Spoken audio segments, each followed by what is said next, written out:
All right, good morning. Sunday morning show for a change here. Brian LTL is doing a show later today, 5 o'clock. So I figured, since he's doing a morning show and I wanted to do another show, I may as well fill in his morning spot. 5 o'clock tonight, Lauren DC and Jason Broyles will be in the looks like the LTL studio, or maybe Jason will just be on. So they'll be doing a show around 5 o'clock tonight. 9 o'clock tonight, Aiden Turtle Boy is doing his live show with juror number 11, who's going to have probably a lot to say, considering all that's gone on Twitter the past 24 to 48, 72 hours, with a lot of people making a lot of comments about her that are quite frankly inappropriate. So there's been a lot of that going on. Twitter's been if you're anti-Karen Reed, Twitter's probably been about as volatile as ever. Olivia, how are you? Olivia, I'll be honest with you. If you need a link, you can come on right now. I'd love to talk with you. I've been looking to have you on the show. I'll send you a link right now if you want it. Come on. If you don't want to, no problem at all. But I'm sending you a link anyways. That much you can't choose. You can choose to come on or not, but the link invite's coming your way nonetheless. So I reached out in a post to Olivia and Richie Microdots just the other day, just kind of thanking them for all that they've done. These two, probably even Joe Flipperhead at that, have provided a lot of just detail and a lot of just in-depth data that's been very much beyond impressive and absolutely incredible. So it's just been having someone like Olivia do what she's done has been absolutely incredible. I remember early on when I first started tweeting about this, I would see what Olivia would tweet, and I'm like, I can't keep up with this. I couldn't break stuff down like this every single day and this kind of level of detail. And Olivia's one of the people I've never met in person, and definitely someone I'd love to meet in person. I've just known her for so long, but never met her. But it'd be cool at some point in the future if I do have an opportunity to meet Olivia, say hello to her, and just kind of get to know her in person a little bit, which would be awesome. She's been an absolute phenomenal supporter of Karen Reed, just one of the most efficient, one of the aficionados of Karen Reed's innocence, and really someone that can quantify a lot of data and break it down. And what I'd say probably a professional level, if not an expert level at that. So definitely a great job from her.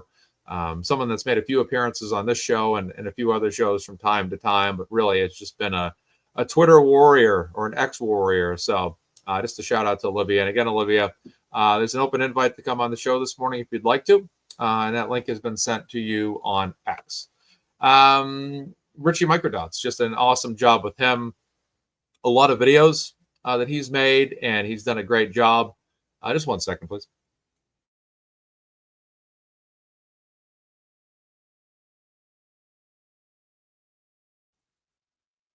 Sorry about that. I just had to sneeze. I was coming on. I'm doing my show. I'm like, oh, no. Yesterday's show, I actually felt like I had to sneeze right off the bat, too. And then I didn't sneeze, so I was able to get away with it. But yesterday, not this morning, though. This morning I was like, I got you. So, yeah.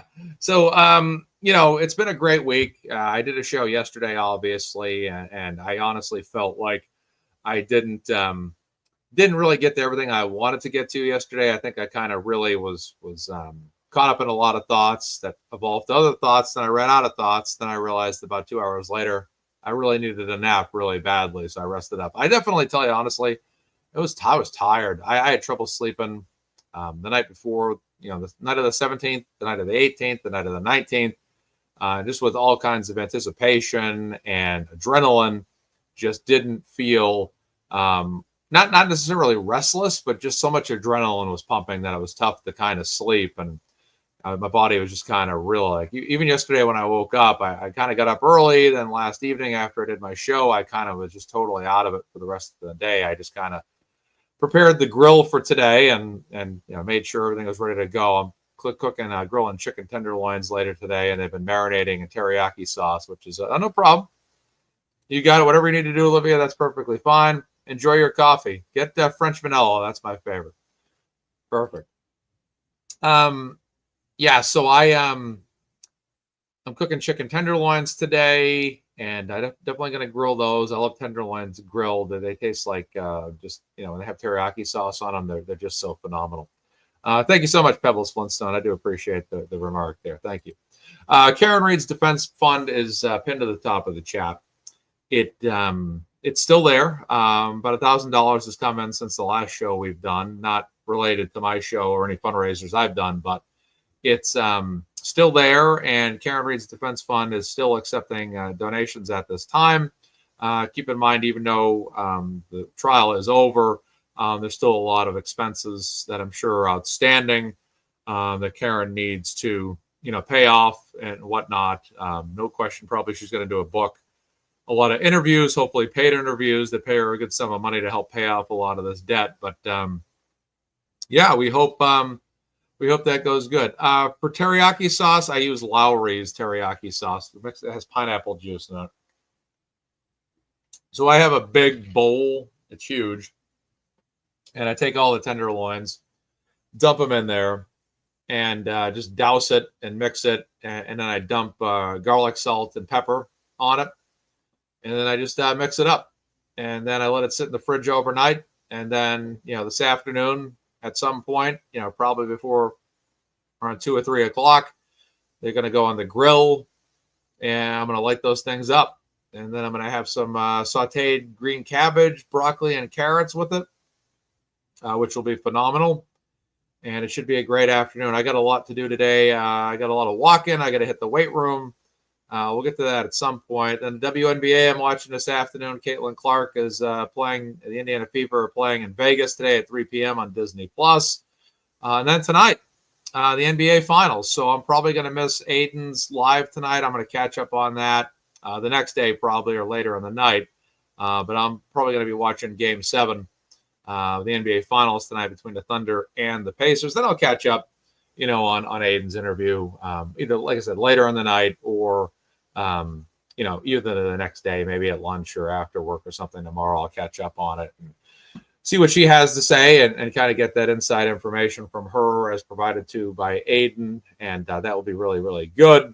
And then I intend to reach out to Aiden soon about coming on this program and having him on as a guest in the coming weeks, maybe the coming week. Interviewing him, one-on-one conversation, maybe do a fundraiser for him too, which would be nice to kind of get him some money. Aiden still fighting for his freedom here. Felony charges are outstanding. A few charges have been dropped so far, which has been very good. We're happy about that. But there's still more to do for Aiden, more of a battle to go in his matter. I believe he's going to prevail. Also, Tim Bradle and Mark Betterow are outstanding attorneys. No doubt they're going to get victories here, and I'm sure this is all going to really be, like putting a warm knife through butter at this point to get these charges dropped, and Aiden can start to, be freed of all this stuff as well. He's attached himself with his journalism to Karen's hip, and as a result, the powers that be decided to lash out at him, weaponize the system against him, throw a bunch of charges against him that were utterly ridiculous. And that needs to go away. That needs to end. And it's time for people like Karen and Aiden to really be freed of all this nonsense and really get the chance to move on with their lives and not be so burdened by this. But I expect civil suits, as I said on yesterday's show, to come Karen's way. And, I expect her to still have to fight off a couple of these things, as well as, file civil suits against many people out there that are still coming at her and still causing, a battle, I should say, with her. So we'll see how that goes. But that's why I still am a proponent of raising money for Karen Reed at this point. Right now, I'm kind of cooling it on the fundraisers, but I might pick it up in time again soon here. So, all right. Again, it is Sunday morning. It's June 22nd. We are full blown into the Karen Reed freed era. Now, let's talk about what's going on X right now. So there's a lot of nonsense going on X. In fact, it's a circus right now. And it's been an absolute cesspool of anti-Karen Reed folks saying things that are racially charged to insulting jurors that were involved in the first case. And it's just been really a nonstop toxic atmosphere. In fact, it's probably been as toxic as we've seen. And it's really disgusting, quite honestly. It truly is. There's a lot to be said, and they have a lot to say. That, like I said, people like John DePetro have made racially charged remarks about the juror number 11, and it's absolutely, it's absolutely been more maddening than ever. And someone said it's a cesspool. It's always a cesspool. Yes, I agree, but I think it's been a little bit more charged up than ever. Brian, my guy here, you're a thoroughbred G, my guy. Yeah, I know. I know exactly.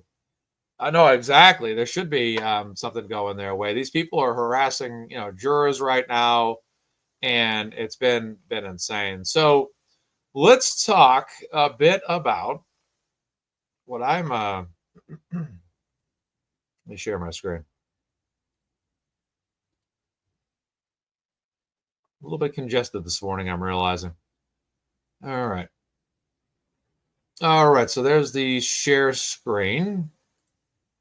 This is a great picture here from Friday night of LTL, Brian LTL, and him having his guests, Jess Machado, and of course the brother of Karen Reed, Nathan Reed, out there in the studio for what was an incredible show on Friday night. Absolutely awesome. Great to see Nathan finally get to speak freely on this. I figure, when your sister's going through trial, your family's going through trial, there's only so much you can say. There's only so much you can talk about, because again, there's a lot going on. I mean, there's a lot, you can't say certain things. And it was great to kind of see Nathan talk about kind of the inner details of what Karen went through and the defense went through, and really almost like a start to finish telling, almost like a nice summary that he gave us start to finish of everything that went down, which was fantastic. So it was great to see him. Nathan's a natural speaker. He works in sales, so talking is a strong suit. And absolutely a great show on Friday by Brian LTL, who has had some of the best, quality shows online, definitely. So this is a gentleman here. We'll use that term lightly. You might know him. He's Boundless Millennial. He had the following to say in reply to the juror number 11. He goes, "I'm glad you think murder is fun.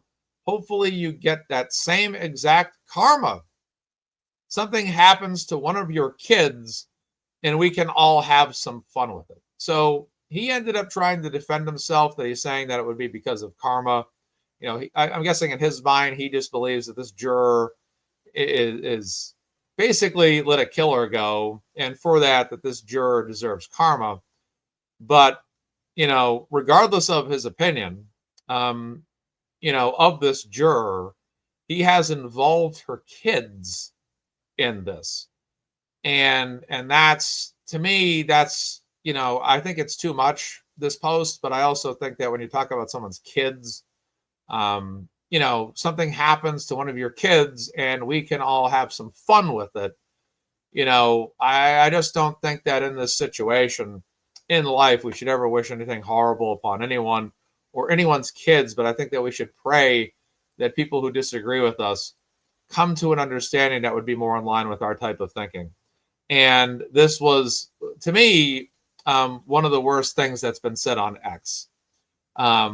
Again, I'm glad you think murder is fun. Hopefully you get that same exact karma. So what is this? Is this saying that you hope that karma murders this juror? Murder falls upon her, or murder falls upon someone she loves, or murder falls upon one of her kids, and then you say we can all have some fun with it?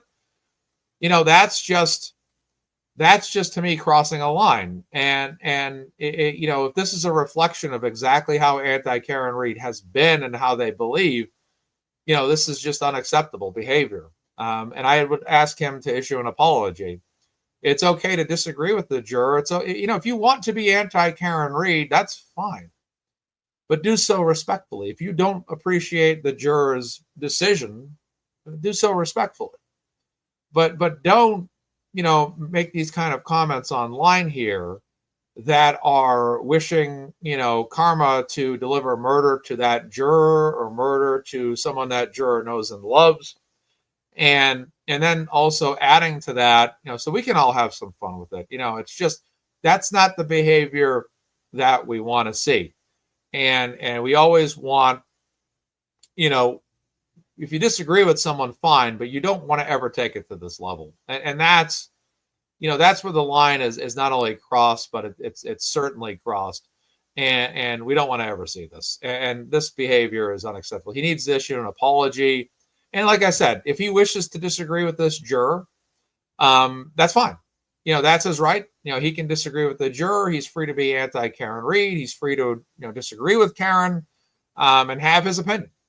But I would not suggest ever making a post like this, and ever feeling like you're justified in doing so. It's very extreme, and it's too much. It's too much, quite honestly, to read. And that was a very alarming post. I kind of said one of the most notable faces of anti-Karen Read is taken to wishing horrible things.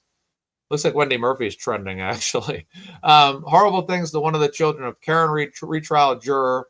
This behavior represents how disgusting and demented these people are. This is not normal behavior, and this is sickening to read. I agree. This is sickening to read. Of course, I'm agreeing with my own post. So, John DePetro, who recently conducted a taillight experiment in the Dedham Registry of Deeds parking lot, is once again making outrageous claims. He always makes outrageous claims. He posted the following poll, which doesn't even have a no option. He then boasted about 75% of voters believing the jury was tampered with. It wasn't long before Free Karen Read folks called him right out. So John DePetro made the following post yesterday. He said 75% of those polled believe there was jury tampering with the Karen Read jury, which surprised me it was so high. One second, water. And I'm just going to clean my glass lens while I'm at it, too. Thank you all for tuning in. Be sure to subscribe to this channel. I thank you guys so much for tuning in this morning. Brian LTL usually has a Sunday morning show, but he's going to do a 5 p.m. show. So I figured I would just take over the slot for him today because I wanted to do a show. And I figured, well, if he's not going to do the morning show, let me fill in. And then he'll do an evening show at 5 p.m. And then Aiden Carney, 9 p.m. tonight with the juror number 11. So John DePetro ran the following poll, or DePetro. Do you believe there was jury tampering with the Karen Read trial? He gives a few options here, 2 options. Yes, definitely, or it is possible. So there's no option for no. So this poll is probably just as confusing as a verdict slip that Judge Cannone gave to the jurors in either trial.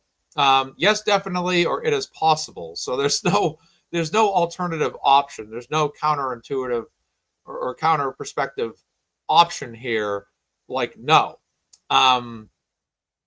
That is for sure. So the folks of Free Karen Read immediately kind of like stepped back or stepped in and had a few things to say. KY Maverick, he says, absolutely not. How about something other than a biased push poll?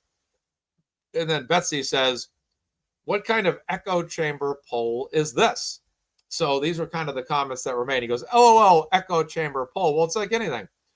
How many times have I personally run a poll and I've said, hey, do you think Karen Read's guilty, not guilty, hung jury? I always provide the opposite option. I'm not afraid to have a poll. Let's be honest, even when I run a poll, the majority of people that are going to vote are going to be Free Karen Read anyways. So that is great. So I definitely, from my perspective, said, hey, look, you got to have both options. If you want to run a poll, you got to do it right. But that's John DePetro. But his taillight, test in the parking lot was pretty interesting this past week. Now, let's talk about taking out the trash. LTL's emotional today. That's good. He's passionate about all this. He's done a lot of hard work, but that's good. He's been definitely passionate about this for a long time. I would have loved to have been there this morning, but I don't feel like taking my rental car out there. I just kind of want to use it for smaller trips, and it's going to be 45 minutes both ways. My vehicle's covered by insurance. The transmission's being fixed right now. I just didn't want to take it out that. I was pondering going, last night, this morning, but I decided not to. So that was my call. I'm like, I don't know if I want to take this rental out, drive it around. I just want to use it for more short burst trips. So that's unfortunate, but I'm hoping LTL's having a great time out there and enjoying himself. And he deserves a celebration. The man's put a lot of effort into this. He's run multiple shows, endless shows. The amount of my rental car is like a Ford EcoSport. It's got smaller tires. It's like a 3-cylinder vehicle and doesn't have as much power. And I'm not going to bomb up and down the highway in that thing when I'm not used to it. I'm like, I don't know about this. I think I'm just gonna leave it. I'm just gonna do like smaller drives in town and town to town and then do what I need to do, and that's it. So kind of got stranded this week, but I'm good. I'm good to go. My vehicle actually, I don't know if you guys heard yesterday, my transmission started actually going the moment I pulled in the Registry of Deeds parking lot last Friday, and then I learned the parking lot was full, and I'm worried my vehicle was going to stall somewhere. I'm like, no, but I ended up finding a parking spot after about an additional 10 minutes. Ended up making the hour trip home, no problem. And then I realized the problem kind of persisted. Then I ended up getting it fixed up. It's getting fixed up this week, I should say. So absolutely. So yeah, I'm good. But the vehicle I got, I know the Lotus. Yeah, I saw the new vehicle you got, Nan, and that thing is sharp. That's all I have to say. That vehicle is absolutely sharp. For sure. So, got to definitely say this vehicle is awesome. I don't even know if I'd fit in this thing. I'd have to like squat down to get in it, but I got to show this post from Nan. 1 second. I don't know what it is, but I love Nan's driving videos the most. But Nan posted this yesterday. Look at this thing. My goodness gracious. Look at that. That thing is, that's like, that's awesome. And plus, what I like too is I like the color scheme on this. It's almost like a tinted forest green. And this is awesome. And then, I said to Nan yesterday, I'm like, maybe that's a free Lexus. Maybe that's a free Lexus that somebody gave Nan. You know how free Lexuses are just given to Karen Reed supporters left and right. We're just, we have Lexus dealers all over the country that if you go on a show and you support Karen Reed, they just start giving you free vehicles. So this is apparently or allegedly what, even though it's not a Lexus, this is apparently what Lexus gave Nan. But yeah, exactly. But this is awesome stuff. But I love this vehicle. I love the body of it too. I love this style of sports car. And I'll be honest with you, I'm not the expert on sports cars, so I don't even know what kind of sports car this is, but I just know it's awesome. But I like the tinted green a lot. That is phenomenal. And Nan said, what do you do when your team wins? Reward yourself. Everyone, please welcome Amira. If I said that right. She's a free Karen Reed supporter and was paid for through inverted grifting. That is absolutely hilarious. And then I said, no question, this is a free vehicle sent to you by Lexus. And then Leah says, Lotus, beautiful. Makes my Porsche look like a golf cart. Absolutely. And then the Broken Breaker goes, I need to grift harder. And a lot of great people here, by the way. These are all great people here. And then Nan says the Justin Timberlake meme. That's funny. That is funny stuff there. But that's good. Nice vehicle. Enjoy it. Honestly, I said to myself, maybe I might get a new SUV this week as well. Nan can join. Nan, if you'd like to join, I can send you a link. It's up to you. I'll just send you a link. And if you decide to join, that's your call. No problem at all. I can dish out invites. And no problem. I'll get you an invite. Everyone likes to have guests. We'll always welcome in guests. And if you can't make it, no worries. It's Sunday morning. I know everyone's kind of busy and, up to things and all that. So let's make sure the thing actually sends, actually. Let's see. One moment. That's funny. I'll send a link anyways. And if you want to join later, no problem. No problem. I like to have the link over to you. So yeah, Nan's I like when Nan makes her driving videos. Those are always fun to watch. When she has her kid in the car and they ask questions and that's all good stuff. And definitely appreciate the people too that have made a lot of long trips to Massachusetts to come up here and be out here with us and support Karen Reed and basically help out in any way they can. And we have Nan was the first official reverse grifter of all the people out there. So that was pretty cool. So, all right, we'll take a look more at X here. Here we go. Let me get the video I wanted to show you guys next. Okay, so this is up on the screen. Only Nan. I like that nickname. All right, here we go. We got Karen Reed taking out the trash, ladies and gentlemen. That is correct. This was posted online by Fox News. And Karen Reed basically took the trash out. And I had this to say. I'm going to get my tweet that I had to say here in a minute, but this is funny stuff. A moment, please. The news footage mentioned by Nathan Reed of Karen Reed taking out the trash has surfaced. This wouldn't be the first time during the week that Karen Reed had taken out the trash. The first time was when she took out Norfolk County and threw them in a dumpster. So there you go. Yes, Karen Reed taking out the trash here. Kind of an ironic video to come out considering what had happened. But here's the footage. Yes, ladies and gentlemen.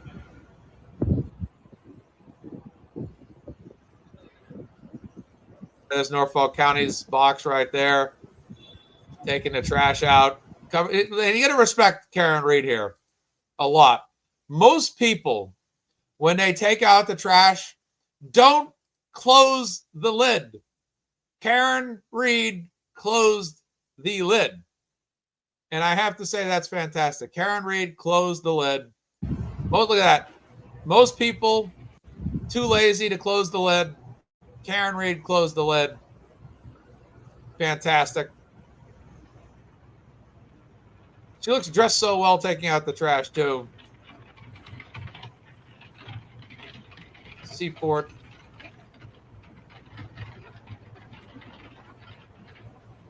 And there we go. That's the breaking news from all the news medias of Karen Reed taking out the trash. Yeah, they're making him. There's Karen. There's the sighting. There she is. Oh my goodness, she's taking out our trash. Oh, there she. Oh, she takes out the trash. Right. Oh, she's closing the lid. It's just they make a big deal out of it sometimes. But that's great. It's good. I kind of like the video because it kind of shows Karen kind of back to normal in a sense, right? Even though I'm sure she's always taking out the trash, it's kind of like she's kind of back to her normal life to a degree here. That's it's good to see. It's refreshing to see Karen kind of get back to normal in life and be back to reality and have an opportunity to just kind of start to live her life normally again to a degree. And like I said, civil suits are obviously going to come her way. There's probably a lot of lawsuits, civil suits or whatever she's going to file too. But I'm happy for her. I'm very happy for her. And I'm just excited that Karen's out of this, not out of the woods with all kinds of things that happen. But I always felt that this was the largest victory or the largest battle won in this grand scheme of things. And that was, that's like, winning the biggest state. If you're a Republican or a Democrat running for president, it's like winning the biggest state you can possibly win, and having it count towards your electoral college total. It puts you in basically a great position. It's one of the biggest win. It's the biggest win you can get. And there's other wins she's going to need to get, obviously, but that one was the most critical that's ever going to be on the board. So I'm happy that's done. And I was thinking late last night, like I said, I took a big nap all evening last night. I was just so exhausted from the week and exercising. I just slept all night last night. I think I crashed around 6:30 and woke up and it was 11:30 at night. I just woke up and it was dark. My window was open and I'm like, whoa, it's dark out. What time is it? It's 11:30. I was just a busy week. But it's there's a lot to go on. No, we're not going to abandon Turtle Boy at all. Nobody's abandoning Turtle Boy at all. We're fully supporting Turtle Boy, and we mentioned earlier in the show we're going to be doing a Turtle Boy fundraiser and probably having him on this show still. So not a problem at all. We have to free the turtle, exactly. Sorry, a little congested here. Yeah, but the Karen Reed Turtle Boy saga is definitely huge. But like I said, I'm happy Karen Reed's won the biggest battle in this entire saga. There'll be other battles to fight, but they won't be as big as this one. But they'll be fought. Her going to jail or prison rather was an absolute concern, and we couldn't have that. And that's fantastic. That's fantastic for her. So the road to freeing Turtle Boy is underway too. We have to remind ourselves that some of these charges have been dropped. The Turtle Boy has been chipping away right along with victories. It's just a matter of getting all of them. You know what I mean? So we're praying for that, and we're focused on that as well. And like I said earlier, I don't know if my viewers heard this or not, but I am intending on reaching out to him soon, having him on the show for a one-on-one conversation, which I've never had with him on air, and hopefully to just discuss his process through the Karen Reed case. And realistically, his path really led to my path, because it was his article that led me to start reading about this case and using my channel to covering this case. And I looking forward to maybe a one-on-one with him in the near future. And I'd like to do a fundraiser for him when he comes on as well. So we kind of do a one-on-one interview plus a fundraiser at the same time, and really just kind of get it all done in one fell swoop. But I'd like to do that and have that show in the future. So I will reach out to him in the near future. I'm kind of just going to let him enjoy the weekend here first before I reach out. I want to touch base in about a week or two, and then say, hey, Aiden, how about a show one-on-one? Let's do it. No, it'd be awesome to interview him, talk to him one-on-one. That'd be great. So.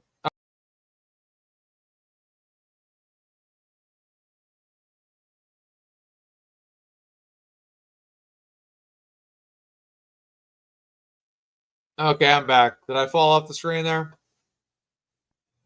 Okay.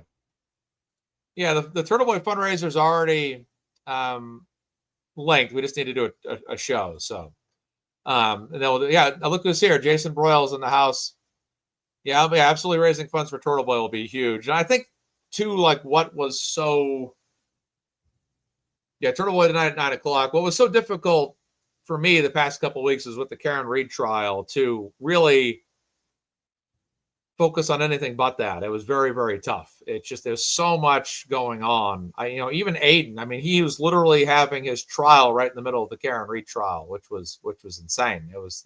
Both were literally going on at the same time, which was crazy. So that was a lot for him. But I'm glad he got through that portion of it a week or two ago, and now he can just start to. It's great that as much as we want to see him get these charges all dismissed, it does take time. And what's great is that he's chipping away at them, little by little.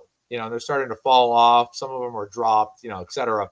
So it's great that that's all happening for him, and he's able to have. Oh,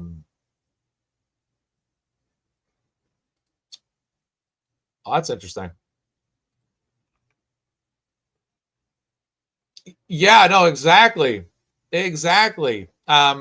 Exactly. It was right across the street, which was great. So everyone had to park once and go into whichever courthouse you needed to. And thank you so much, Mark. Hope you guys are having a great time in there. I couldn't make it out.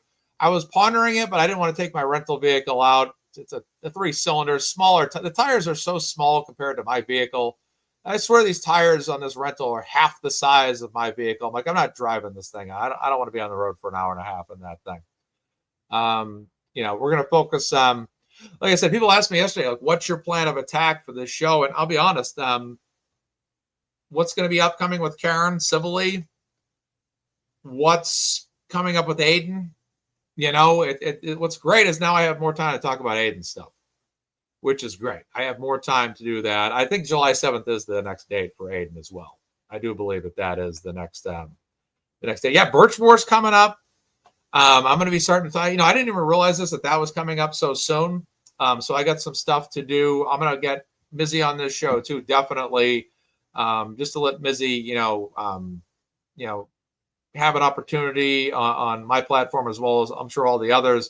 to just get the news out there and all that. So there's plenty to talk about. Sandra Birchmore, Aiden Carney, Karen Reed.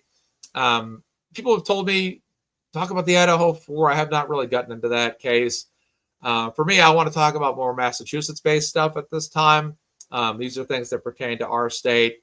And Sandra Birchmore is another situation I briefly talked about. I think I've had one show on it. Me and Mizzy did a show a couple months ago. Yeah, I heard about the bogus protest. I heard about that being promoted yesterday. Yeah, all that stuff.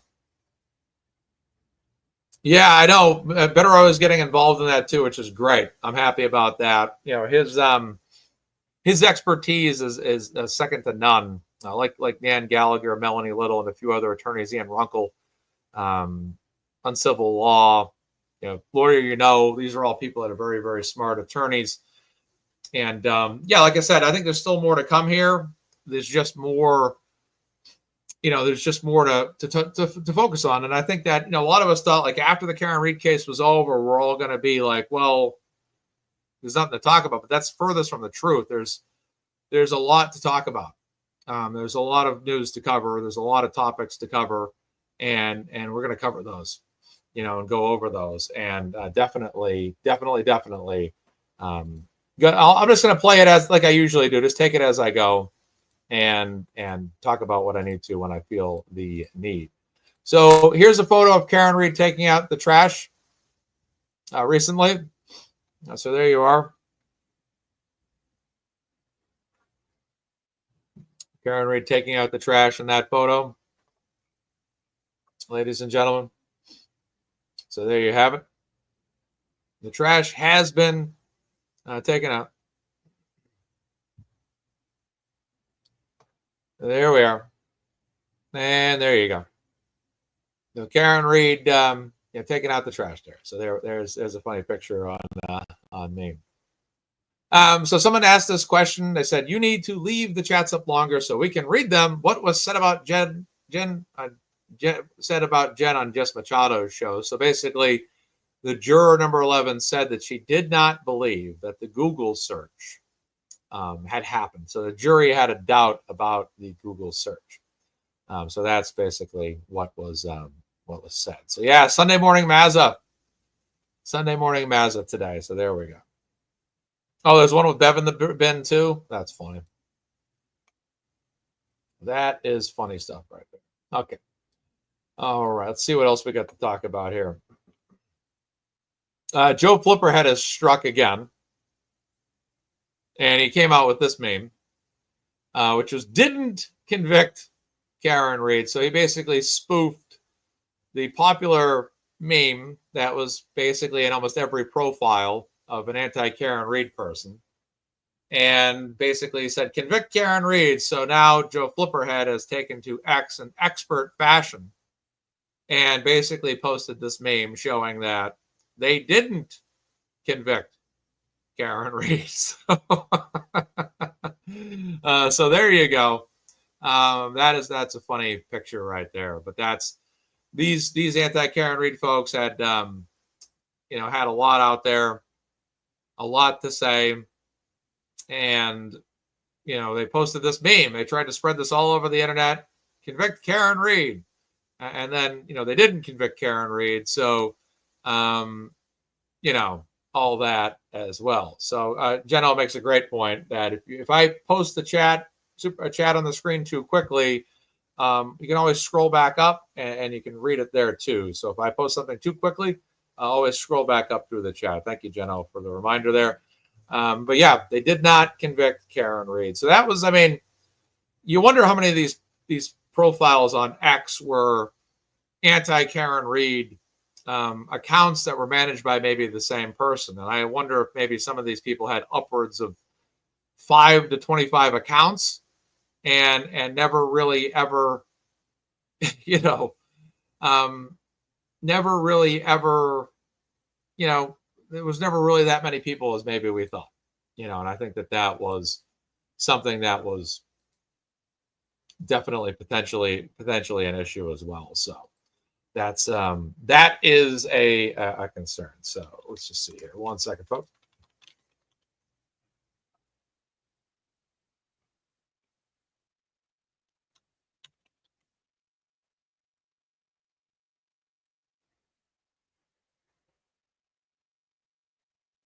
All right.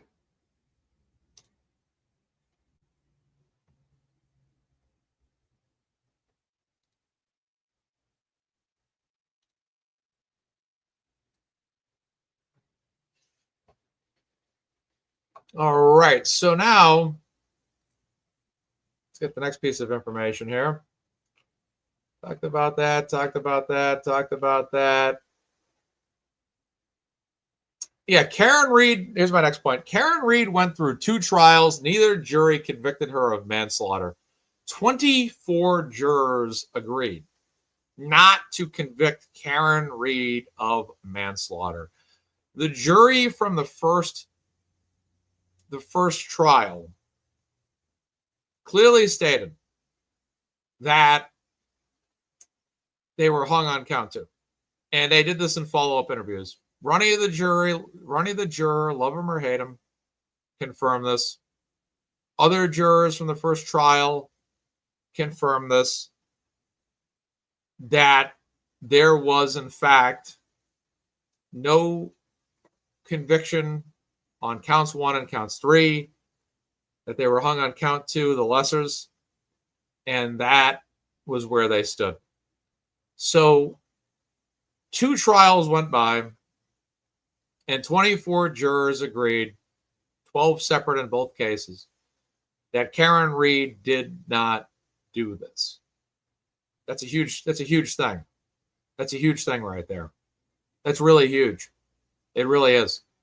And as much as the anti-Karen Reed folks are trying to claim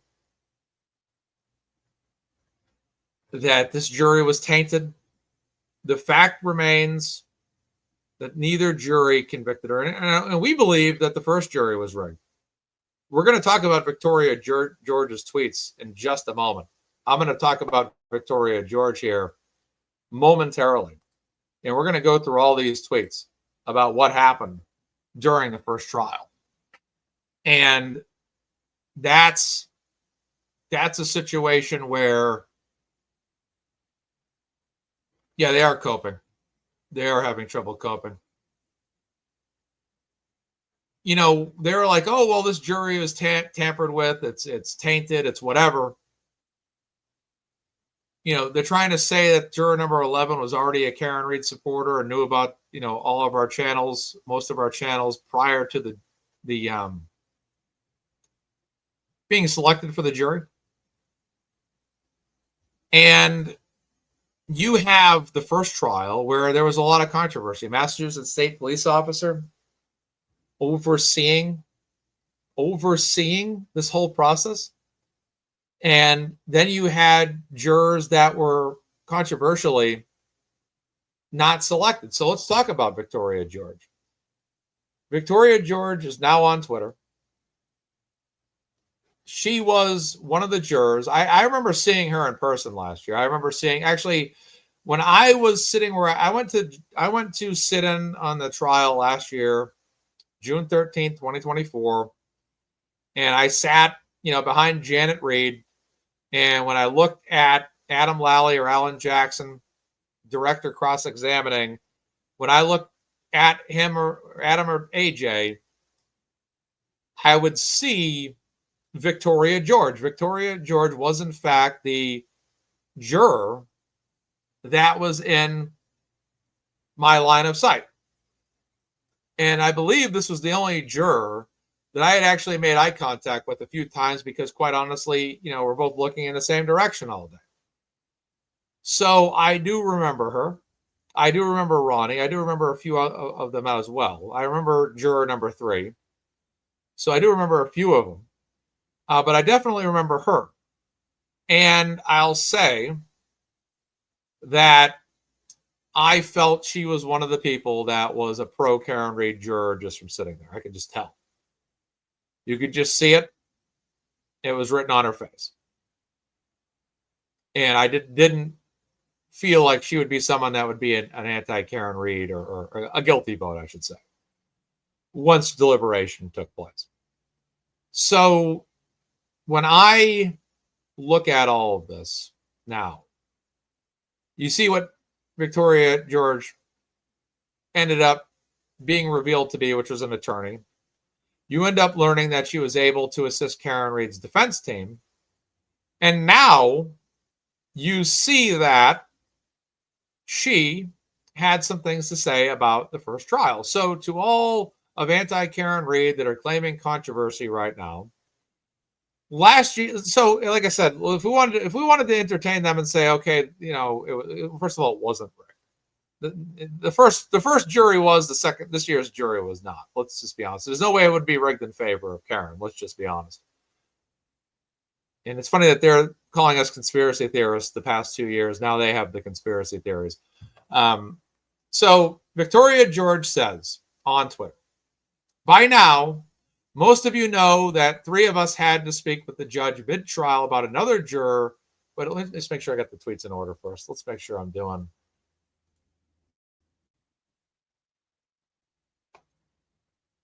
Okay, I got them in order. Okay, and I don't like that. And back. And 1 second. I don't know what's happening there. I don't know. Why is that being technically difficult? All right, 1 moment, folks. Please stand by for technical difficulties.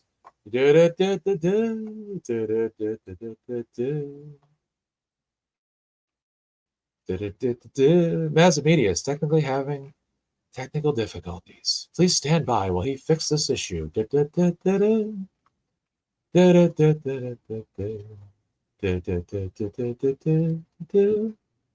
All right, the holding music's off. Okay, here we go.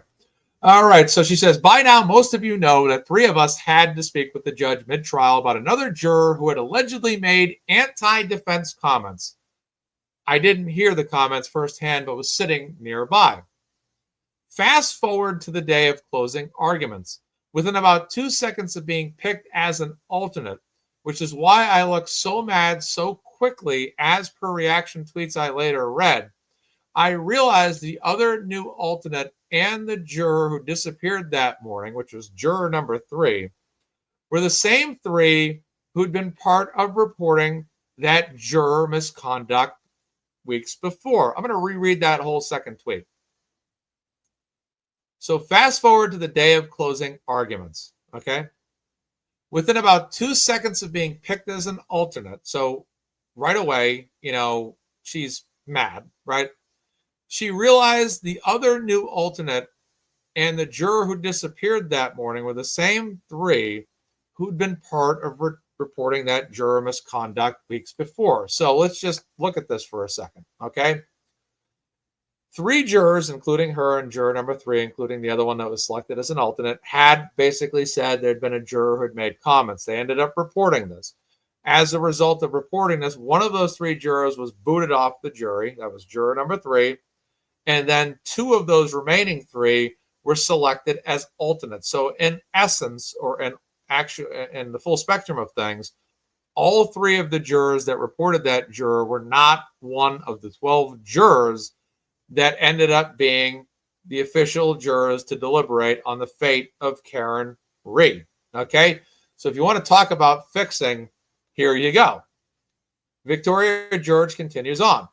This combined with how the wooden box sounded pretty hollow to me. So to describe that, a way to describe that to you would basically be that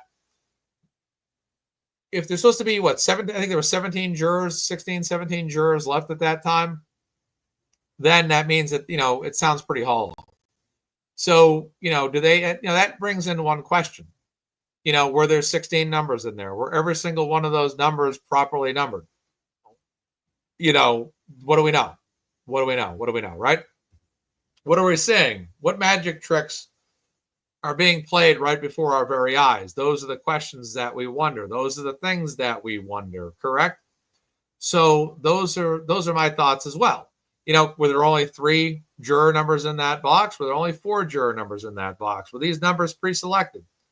Did the defense team have an opportunity to see every juror number before it was placed in that box? Did they have an opportunity to witness it? And, were all those numbers uniquely 1 through 17 or 1 through 16 minus number 3? Those are the things that we all wonder, right? Because you don't know. They're just walking in there. They have the box. It could be anything in there. It could be, it could be manipulated very easily. Who knows what's going on behind the curtain in the Dedham Superior Courthouse? What is going on behind the curtain? We don't know. We don't know at all. Chronic says it didn't sound like 18 balls in the box. Well, for this trial or the last trial, the same argument could be made. Some people in this trial to retrial, were believing that juror number 13 being called right away was a little bit controversial, so something was afoot. And then she says how quickly the draw happened and how I did not think Jim even looked at my wooden ball before reading my number. She adds, I've tried desperately to find this video, but it cuts away before he reads mine. All led me to believing that something was off. And that's what people were saying just the other day about Jim, was he gets number 13 and he goes, I actually got my tickets here from a fundraiser. We'll just use these tickets. These are from one of the fundraisers. I don't remember which fundraiser these are from, but I still have them by my desk. I don't know why they're next to my desk. I just think I put them there one day. Would the juror sitting in seat number 13 please step down as an alternate? Would the juror sitting in seat number 8 please step down as an alternate? You hear his voice. I actually like his voice, I like his voice. But yeah, he doesn't even look at it. He's just like, he gets it, and it's like, drawers, with the juror sitting in seat number 13. Maybe something like that. With the juror sitting in seat number 8, step down as an alternate. With the juror sitting in seat number 1, step down as, and it's kind of like that a little bit. So that's where a lot of the controversy lies. That's where a lot of the trouble lies. That's where it all lies. You know what I mean? So it's just, we saw that when he did he pulled the ball for juror number 13. He doesn't even read it. He just looks at it. And Victoria George ends up saying in her tweet yesterday, she goes, I'm pretty sure he didn't even look at the numbers. He's not even looking at it. So it's crazy. So let's go back to our tweets. So here's the thing. I think you may be thinking about juror number 13 from the retrial. We're referring to the first trial. I'm not sure if you're clear on that, but I just want to specify that. Victoria is saying that she cannot find the drawing video from the first trial, but the one that has been surfacing is juror number 13 from the second trial. So I just want to say that. So Victoria George continues. So when they brought us back out to the juror layer, I immediately asked the court officer if I could talk to the judge because I felt it was a rigged draw. He looked at the other alternate juror and said something to the effect of, quote unquote, do you think this too? So, this is interesting that, when you have someone like Victoria George, who's an attorney, you think about most people that are jurors, I'm sure if I was in Victoria's situation, not being an attorney, not having legal expertise, not having any formal legal understanding other than what I've learned myself in my own life, I would never have thought to ask to speak to the judge. I want to speak. I would never think that. I'd probably just be like, man, that was controversial. I guess we're alternates.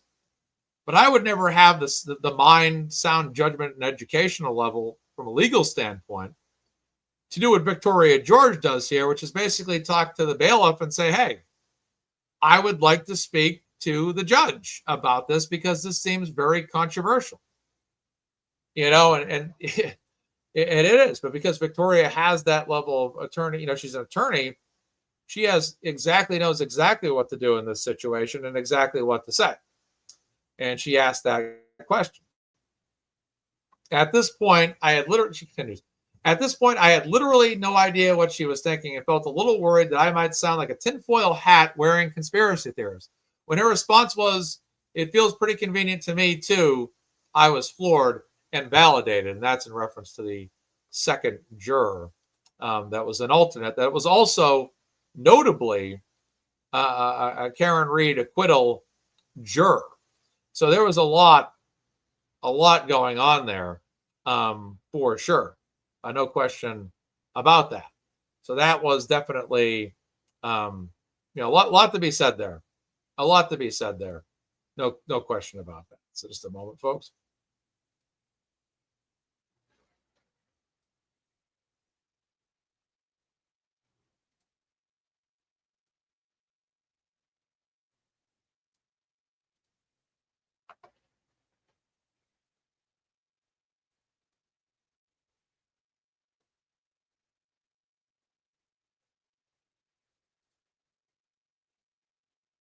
Yeah, I'm preparing the Boston Herald article for you guys. One second. Come on now. Okay. I'm going to use Microsoft Paint for this, or whatever the heck they call it.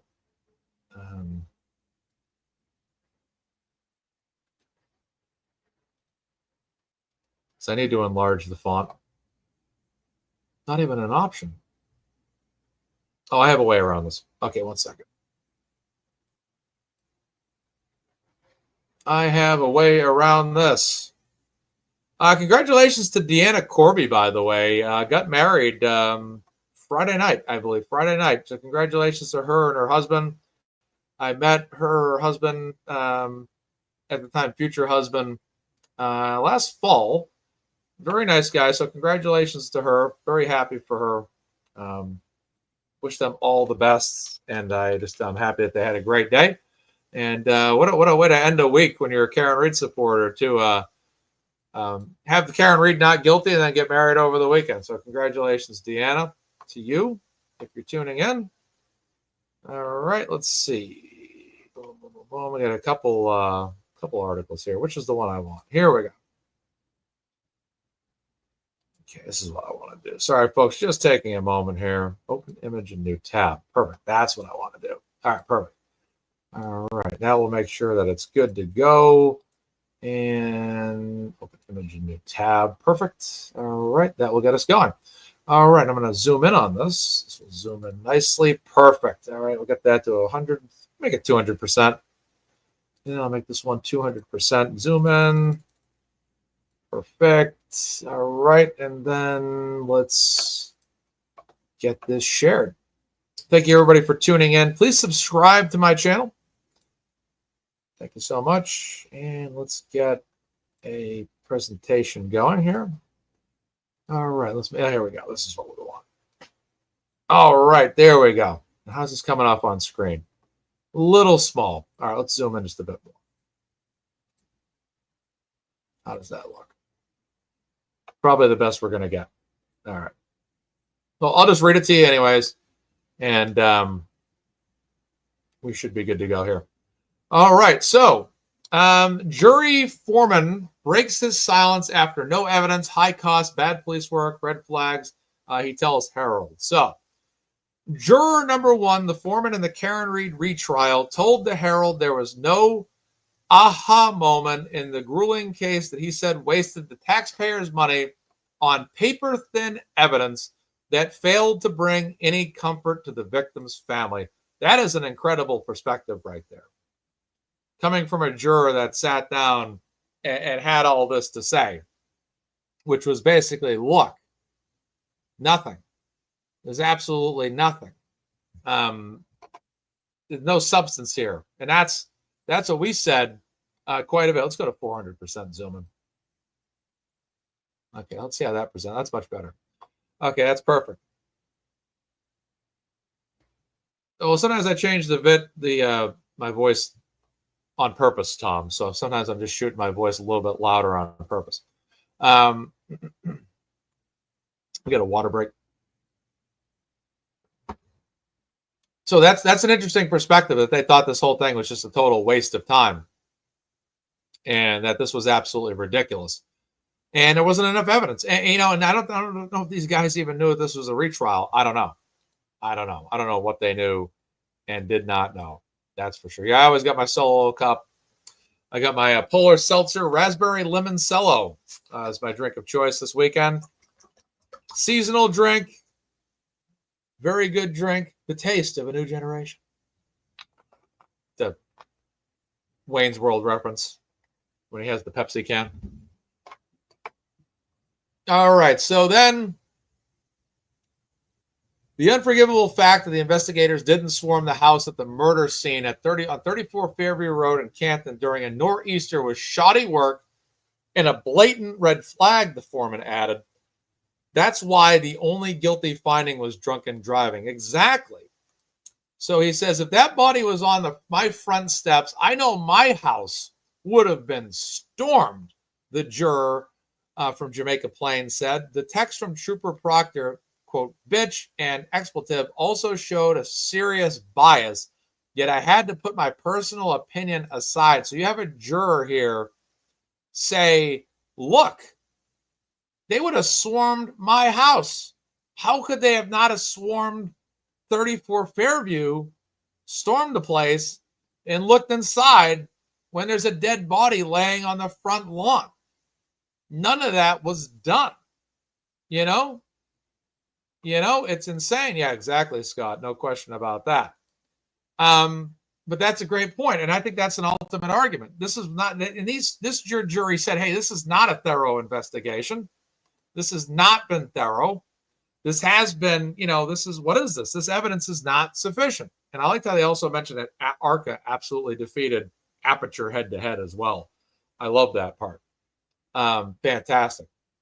So he says, it all seemed a lot like a wishy-washy privilege. Wow. So that means right there, what does that tell you right there? Wishy-washy privilege.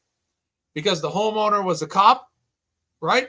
That tells you that jury is saying to themselves, well, it feels like privilege. The homeowner's a cop. It makes it easy for the jury, at least this jury, to sit there and say, well, when the defense is out there spewing what anti-Karen Reed will say are conspiracy theories and rhetoric, it makes a lot of sense. There's a dead body on the front lawn. The police are investigating. The homeowner, who's also a cop from Boston, has a brother who's on the Canton Police Department, and the home is never looked into. And now we're looking at the ARCA aspect, which basically shows no accident happened, that Karen Reed did not back an SUV into John O'Keefe and kill him. It makes it very easy to believe that, well, I'm going to guess that probably something happened in the house. I mean, this is not, let me be honest here. This is not that hard to figure out. This is not a conspiracy theory. It's basically, when you look at this, how many thousands of people believe in Karen Reed's innocence? How many? Because most people look at this stuff and say, my God, this is blatantly obvious that this Karen Reed didn't do this. And the only, if they had, say, for example, they did storm the house and, they found nothing. And then the evidence from ARCA showed that, well, maybe Karen did do it. Well, then there you go. Maybe that jury would say, hey, let's convict her. But when you see these cops not going in the house, and then additionally, it doesn't make sense that this vehicle hit her, which is why the defense spent so much time in this trial proving that there was no collision, because that's the point. No one proved there was a collision, even with all that jargon, and all the jurors agreed. Exactly. So that just proves one thing. How did Karen Reed do this? Right?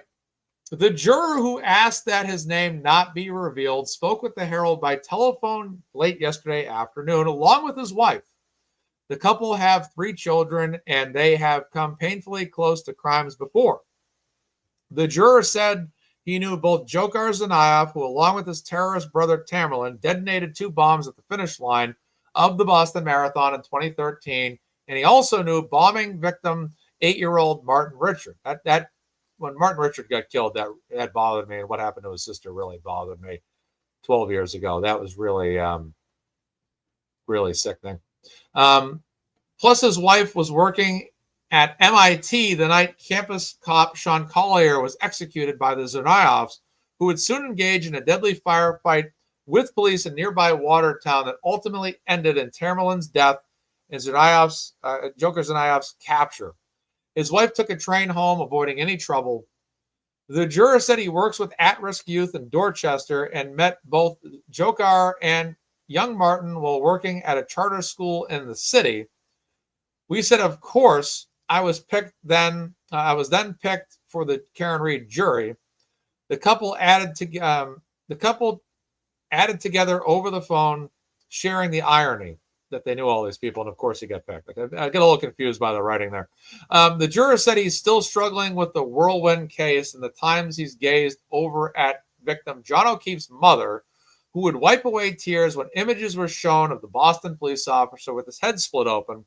Still, he added the jury couldn't lock up Reed, the officer's girlfriend, on the measly evidence presented. So this jury understood the assignment, though, right? Proof beyond a reasonable doubt, right? If there is reasonable doubt, then you cannot acquit. If there is shoddy evidence which this jury believed, then you must acquit her. You cannot convict her. So this jury understood what was happening. And this is the foreman, just to fill everybody in. So this man understood that, hey, look, this evidence is shoddy. There's not enough to convict. It doesn't make sense. It seems like there's some privilege for the homeowner here. We can't convict this woman. And it looks like it came down, with jury deliberation, it looks like it came down to the OUI. I mean, right up to the last second, I read yesterday that one of the jurors had and it's actually in this article, actually. I'll say that because it's in this article about the verdict slip matter that occurred. Let's see. A juror's hesitation. Oh, this is it right here. The foreman added that the jury's announcement of a verdict on Wednesday that was suddenly pulled back was over one male juror who had doubts. At lunch, I asked the juror, "Are you okay? Do you think I can take back my vote?" he asked.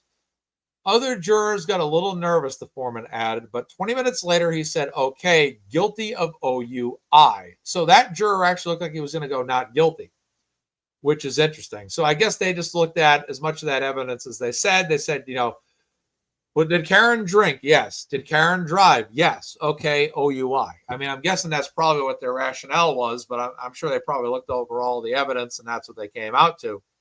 But, that's what we pretty much all expected, right? Most of us expected the only chance of guilty was going to be on the OUI, and that would probably be, the nuts and bolts of it all. So that's definitely it. So, let's see. Where did I leave off? Okay. 1 second. Guilty. Okay.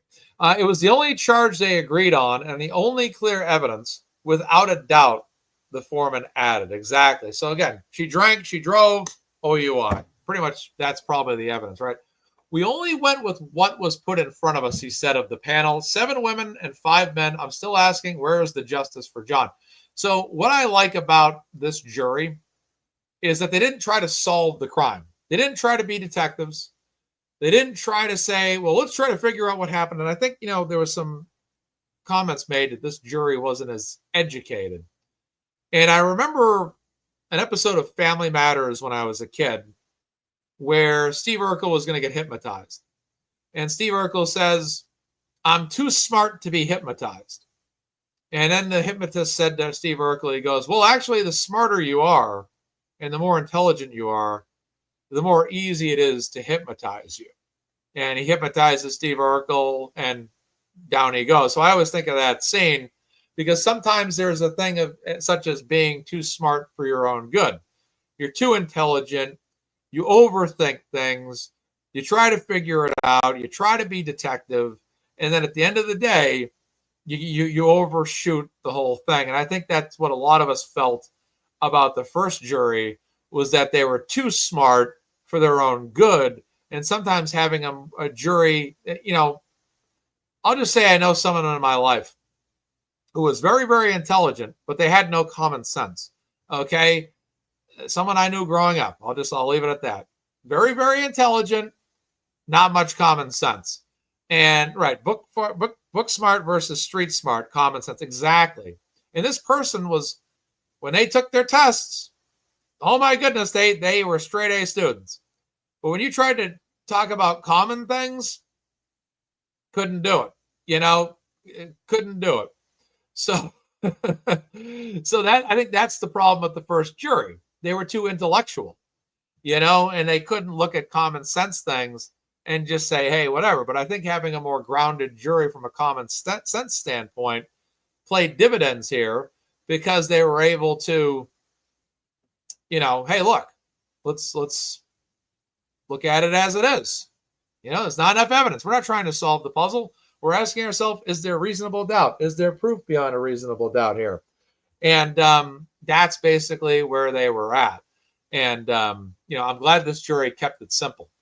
Keep it simple. Look at your evidence, deliberate, figure it out. And do you think that this is someone that reasonably did this or not? And that's exactly where it needs to begin and end. And I think this jury understood the assignment, as they say.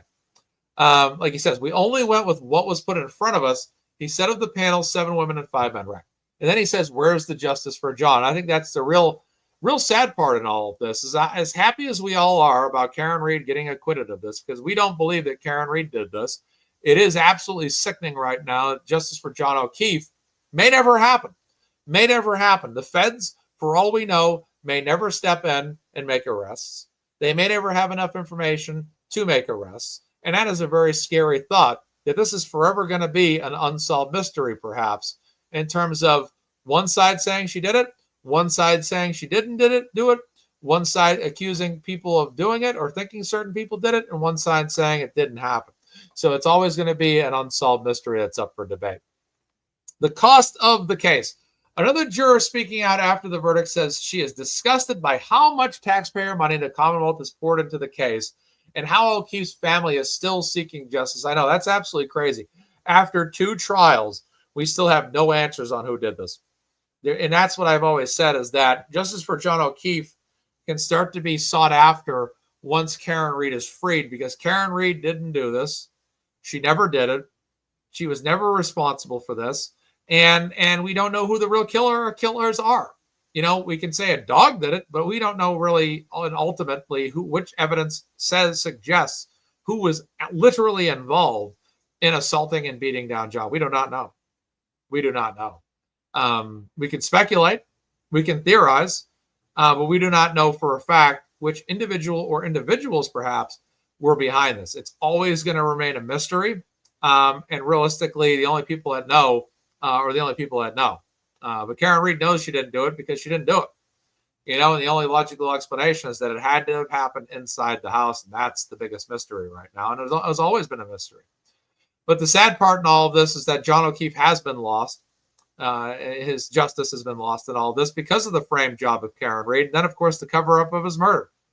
And the powers that be that did what they needed to do to ensure this thing would never see the light of day is very, very disgusting, I have to say. Walpole resident Paula Prado, that's juror number 11, who's going to be on Turtle Boy tonight at 9 p.m. Juror number 11 at 9 p.m. on Turtle Boy Live, said she feels deeply for the former Boston police officer's family. Nathan Reed also made mention in his interview following the end of the trial, said that they definitely feel bad for the O'Keefe family, and we all feel bad for the O'Keefe family. They've lost a relative. They lost a son, a brother, a cousin, a son, father, brother, sister, brother, all that has been lost. And it's sad that 3.5 years have gone by and no truth has been shed on who did this. And like I've said, you're never going to ever see me on this show ever say anything negative about John's family or John's brother or John's mother. I just won't do it. Because at the end of the day, the way I feel is they've lost a family member.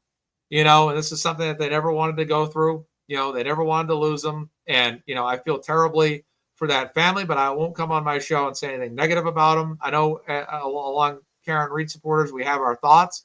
But I just won't say it. I won't say anything negative.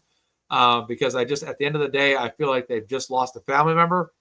And, it's just too bad that they can't get the real answers because of the cover-up that's occurred here. So, like I said, yeah, it's too bad.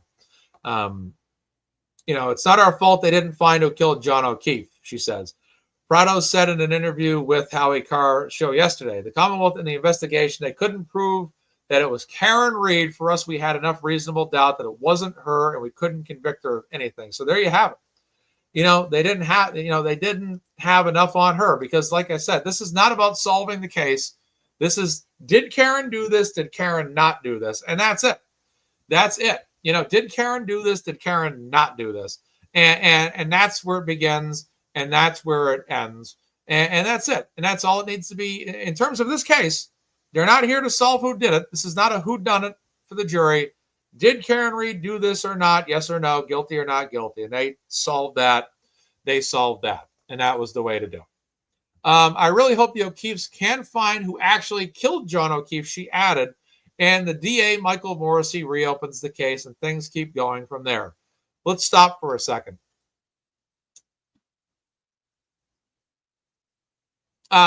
Let's stop for a second about Michael Morrissey's office. Isn't it the district attorney's office to find out who did this? Isn't it the district attorney's office to find out who did this instead of trying to blame it on Karen Reed? Because we just had 2 trials. They tried her twice. They failed twice. The Commonwealth failed twice to convict Karen Reed. They absolutely did. They tried and they failed because there's no evidence to support that Karen Reed did this, right? So then it must mean inherently that somebody else or some people did this. And I'll tell you this right now. There is no way in hell that DA Michael Morrissey's office will ever open an additional investigation into the murders of John O'Keefe. They're going to leave it unsolved. They're going to leave it unsolved, and they're going to do everything they can to just let this go. Attorney Nan Gallagher says, this jury did more deductive reasoning, a few days of deliberations than the CW and police did in 3.5 years. That's a pretty big fact right there. Yeah, exactly. They're not going to reopen it, Paula B. He won't reopen because it's a cop-on-cop killing. Exactly. They're just going to leave it as, well, we believe Karen Reed did this, and we're just going to leave it at that. That's what they're going to do. I will be following. I will be watching closely. It broke my heart to see that family in court that day. All that Morrissey has said since the jury delivered the verdict on Wednesday is a 4-word statement provided to WBZ. The jury has spoken. That's all Michael Morrissey said. In other words, we lost. In other words, we couldn't convict Karen Reed. In other words, we failed. In other words, Karen Reed and her defense team threw us in a trash barrel and threw us in the dumpster, and it was Karen Reed who closed the lid on us. We bleeping lost. Yeah, the jury has spoken. Yeah, what a way to concede defeat, Michael Morrissey. 2.5 years of hearings and trials over this thing. Millions of dollars spent of taxpayer money when this thing shouldn't even have ever gone to trial in the first place. And you had 2 prosecutors up there trying to convict her, Adam Lally and Hank Brennan, with evidence that was not really good. And I'm sure that they probably sat there and they knew it. I mean, Lally and Brennan knew. Lally and Brennan knew exactly what they had and didn't have. They knew. They got Hank Brennan up there. Hank Brennan knows damn well. Morrissey knows damn well. Lally knew damn well. They all know.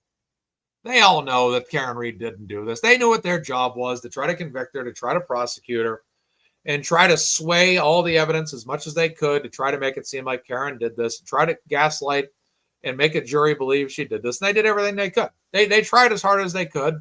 And whether you like Lally and you like Brennan, or whether you think they're good prosecutors or not, let's be honest with ourselves, they did everything they could to try to convict her. And honestly, I don't know who could have done a better job, because there's not any evidence there that can really convict Karen Reed. It's like Alan Jackson said on Howie Carr. With the evidence, Alan Jackson can be the prosecutor day in and day out, but it comes down to the judge a lot. And a judge that was a gatekeeper in this trial that made it so much more difficult, because it wasn't difficult for the defense to outwit the prosecution because the evidence was on the defense's side this whole case. But when you have a judge that was gatekeeping and playing referee and helping out the prosecution, it was 2 against 1, with the ultimate authority laying in the judge's chair, and the judge ultimately, how many times did Alan Jackson object? He talked about this on Howard Carr the other day. Oh, overruled. Your objection sustained. Time and time again. This judge was a gatekeeper. You can call her corrupt, you can call her biased, you can call her whatever you want. But at the end of the day, she was serving the interests of Norfolk County. Corruption, bias aside, she was serving the interests of Norfolk County. Serving the interests of Norfolk County. That is an absolute, prove me wrong. It's my opinion, it's my theory, it's the opinion. Alan Jackson even said this on Howie Carr. Not exactly what I just said. I'm not going to put words in his mouth. But he said that the judge was favorable to the other side. And it was quite honestly ridiculous. Okay. Age 45 of Mansfield had faced up to life in prison if convicted of second-degree murder, the top-level offense charged against her. She was also charged with manslaughter while operating a motor vehicle under the influence of liquor and leaving the scene of an accident resulting in death. Now, among some of us in Karen Reed's group of supporters, there was some controversy about why the OUI was on that verdict slip and why it was the decision of the defense to have that on there. I'll tell you why. If you don't know, we'll tell you why. I'll tell you why. Most people know, but we're going to say it right now. Because if the jury got hung up on the OUI half hammer, what's going on, brother? If the jury got hung up, I was going to say, is that Bray Wyatt in your photo? Yeah. Okay. If the jury got hung up on the OUI as it was attached to manslaughter, they might have trouble ruling on it. And that's essentially what happened in the first trial. So basically what the defense's strategy was is let's keep the OUI, even though it was on one section of the verdict slip attached to manslaughter, let's have another section where the OUI is just simply listed. And then there you go. And then they can just check that off, and then they can check off, they don't have to check off the manslaughter OUI. So it was a nice out. It was a nice out for the jury, which also reduced their level of confusion. So thank you so much, Debbie, for that comment. Please hit the like button. And if you haven't subscribed, please do so. Thank you guys so much. I hit 12,000 subscribers yesterday, which I was very happy about. Thank you guys so much. Yeah, Bray was a good guy, half hammer, that's for sure. Absolutely. But yeah, this is a wild situation, and the OUI was a great way to kind of clarify that verdict slip for the jury, to allow them not to be confused by all of this and just keep it simple.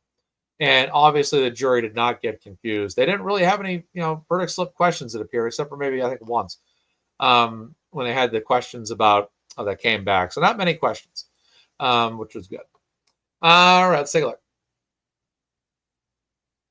She was also charged with manslaughter while operating, I'll just repeat it. She was also charged with manslaughter while operating a motor vehicle under the influence of liquor and leaving the scene of an accident resulting in death. Prosecutors accused Reed of backing up into John O'Keefe, her boyfriend of 2 years, with her SUV, leaving him to freeze and die on the front yard of a Canton home where the pair was supposed to continue a night out after the bars closed in the early snowy morning of January 29th, 2022. But Prado and the jury didn't buy the argument. In her radio interview yesterday, she said the hefty price tag that went into prosecuting Karen baffled her and fellow jurors. Yeah, exactly. The amount of money that they spent. Exactly. So let's get the next piece here. I could have just shared the other screen instead, couldn't I? Okay, here we go. All right, let's make sure we get this thing lined up properly. Make sure it's displaying properly. That's good. I think the 400% zoom level looks pretty good on screen too, which is great. All right, let's get this one out of here. Let's share this one. All right.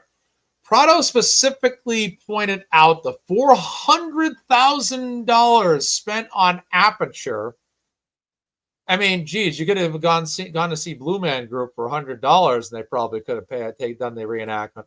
An accident reconstruction firm that the Commonwealth pulled 2 witnesses from. $400,000 of taxpayer money.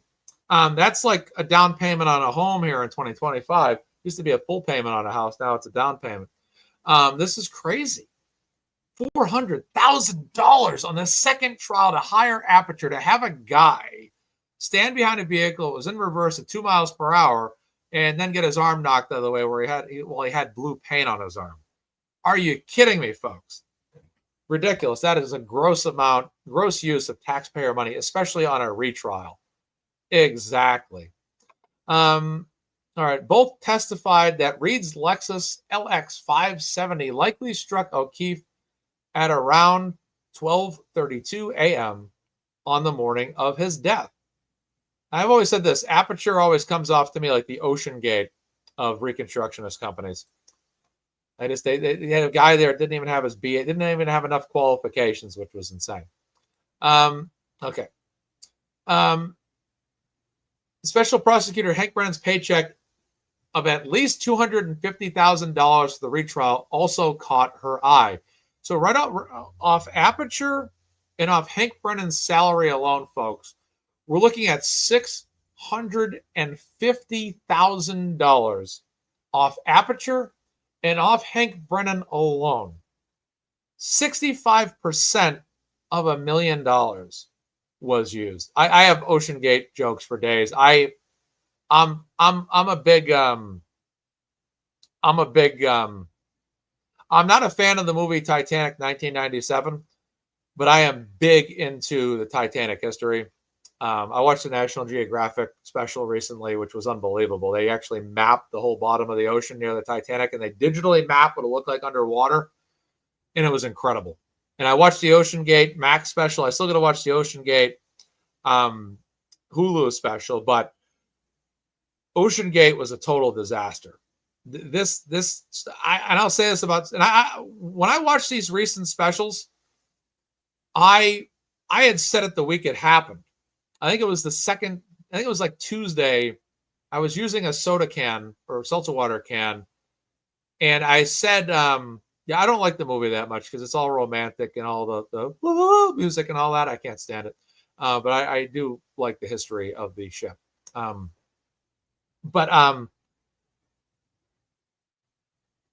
called it about what happened to Ocean Gate. You're thinking about probably Britannica. It's probably the ship Britannica is probably, or Britannica, whatever it was called. You're thinking of the sister ship. Yeah, I think that was the white ship with the red cross on it, Britannica. So, yeah, the Ocean Gate. I said this. I was debating this with a lot of friends that week because that's, we spent a lot of time talking about it. I said, I bet you any money, Stockton Rush was right and wrong. He was right that the Ocean Gate, Britannia, whatever. He was right that the Ocean Gate sub could actually make it to the crushed depths to that level. He was right. Okay. But what he didn't factor into his math was that ship was probably only good to make it down a few times, maybe no more than 2 to 3 times, probably just once to be really safe. So his old carbon fiber theory was right. You actually could take a submersible down to crushed depths. But the problem is when you did, the body got compromised. And every single time you went down with a weaker and weaker version of that submersible. So when they took it up on dive 80 and they were getting back to the top where they had that lady that was on there, they get about 20 feet from the surface on the very last Ocean Gate trip before next summer. And the thing goes boing like that.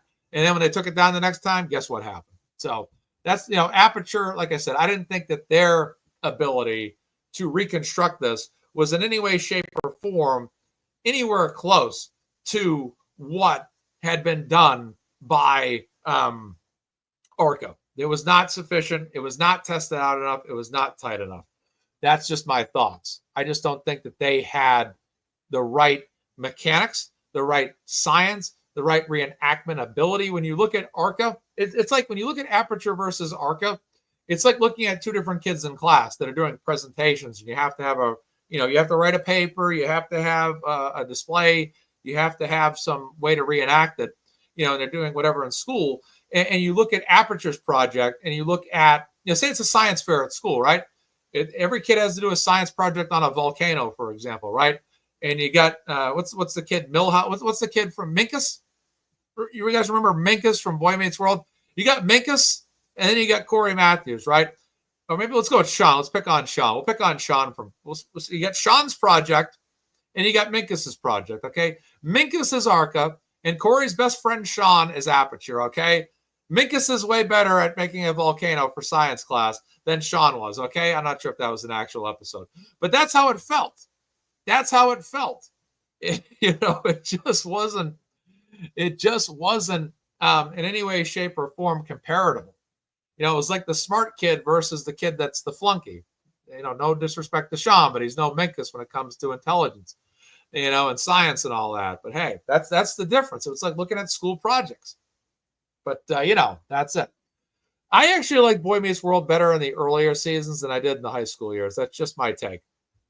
Even though I always thought that show was funny. So $650,000, okay? Quote, every time we got on the bus, especially in the beginning, we all think, how much money is the city state putting on the police following us? The bus, everything. Prado said, yeah, it bothers me a lot. And we know that those police officers that were down there every day, the money that was being paid was a lot. It was a lot to have those officers staffed down there. We know, I forget what the dollar value was of the first trial, but I'm sure it was similar for this one. A lot of money. A lot of money. It bothers me a lot, she said. Reed's defense countered that O'Keefe made it inside the home on Fairview Road and was killed by others inside, including possibly then homeowner Brian Albert, who was a fellow Boston police officer. It argued that the well-connected police family then worked with local and state police investigators to cover up the crime and frame Karen Reed. There you go. So I'm going to read this whole paragraph again. I'll summarize it. The defense countered that he went in the house and that blah, blah, blah, but the police officers argued that they were connected and all that. So when asked about whether Prado had formed a theory about the O'Keefe's death, she responded that she does, suggesting that the Reed maybe clipped them with their SUV based on data from Aperture. I'm going to reread that. That didn't make sense to me. When asked whether Prado had formed a theory about O'Keefe's death, she responded that she does, suggesting that Reed maybe clipped them with their SUV based on data for Aperture. Okay. So it looks like she was considering it there for a minute. Armor Valesi in the house. What's going on? All right. Oh, it is the Britannia? Thank you. Okay. Dog bite theory. So here you go. So, they talk about in this article about the SUV. Could Karen have hit him? So forth and so on. Then you look at the dog bite theory. So here we go. The scratches on O'Keefe's arm, Prado said, did not appear to come from Reed's broken taillight, but rather from a dog, aligning with the defense's theory about the Albert's German Shepherd named Chloe being involved in the death.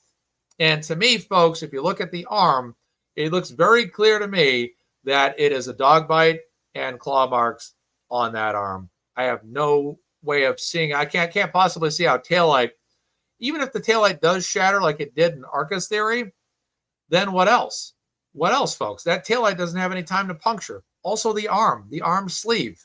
There's no time to puncture that sleeve. It just doesn't make any sense. It's clear that this is a dog bite. She says, something happened inside the house, Prado said. What is? I don't know. I don't understand why the Alberts didn't come out and why the dog didn't bark at all. There were holes we can't fill. So here you have a rational jury thinking this through, asking themselves multiple questions. Why didn't the dog bark? There were holes we can't fill in. Exactly. Why didn't the homeowner come out? The homeowner was said in an ABC interview with Nightline recently. I'm a Boston police officer, not a Canton police officer. Well, I beg to differ. I think you're a police officer. A police officer is a police officer. You're a first responder.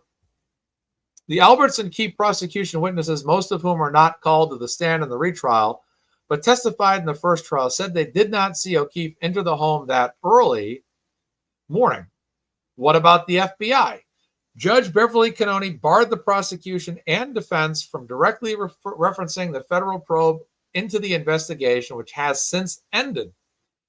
Prado said she realized early on that the FBI had been involved, but it wasn't something we took into consideration during deliberations. Interesting. Very interesting. Yeah, it's very interesting to say there that there was no no FBI activity. But yeah, the FBI's involvement definitely raised bells and whistles. But it's intense, really intense stuff, man and women. Jeez. But they definitely realized that. Alan Jackson was on Howie Carr, and he said that he thought it was ridiculous that the FBI wasn't allowed to be spoken about, and that was a limitation for the defense, just as it had been during the first trial. They couldn't bring that up when it's very, very much a reasonable thing to discuss. Incredible. Prado said her thoughts about Brennan changed throughout the trial and that she can't judge him as a lawyer because the case was awful and full of holes. She added that she felt Cannoni, despite being very nice, and I would probably stress that she probably meant very nice to the jury. She kind of acted like a school teacher to the jury. Okay, jury, your lunch is waiting for you downstairs. And we're going to take a 45-minute break to let you enjoy your lunch.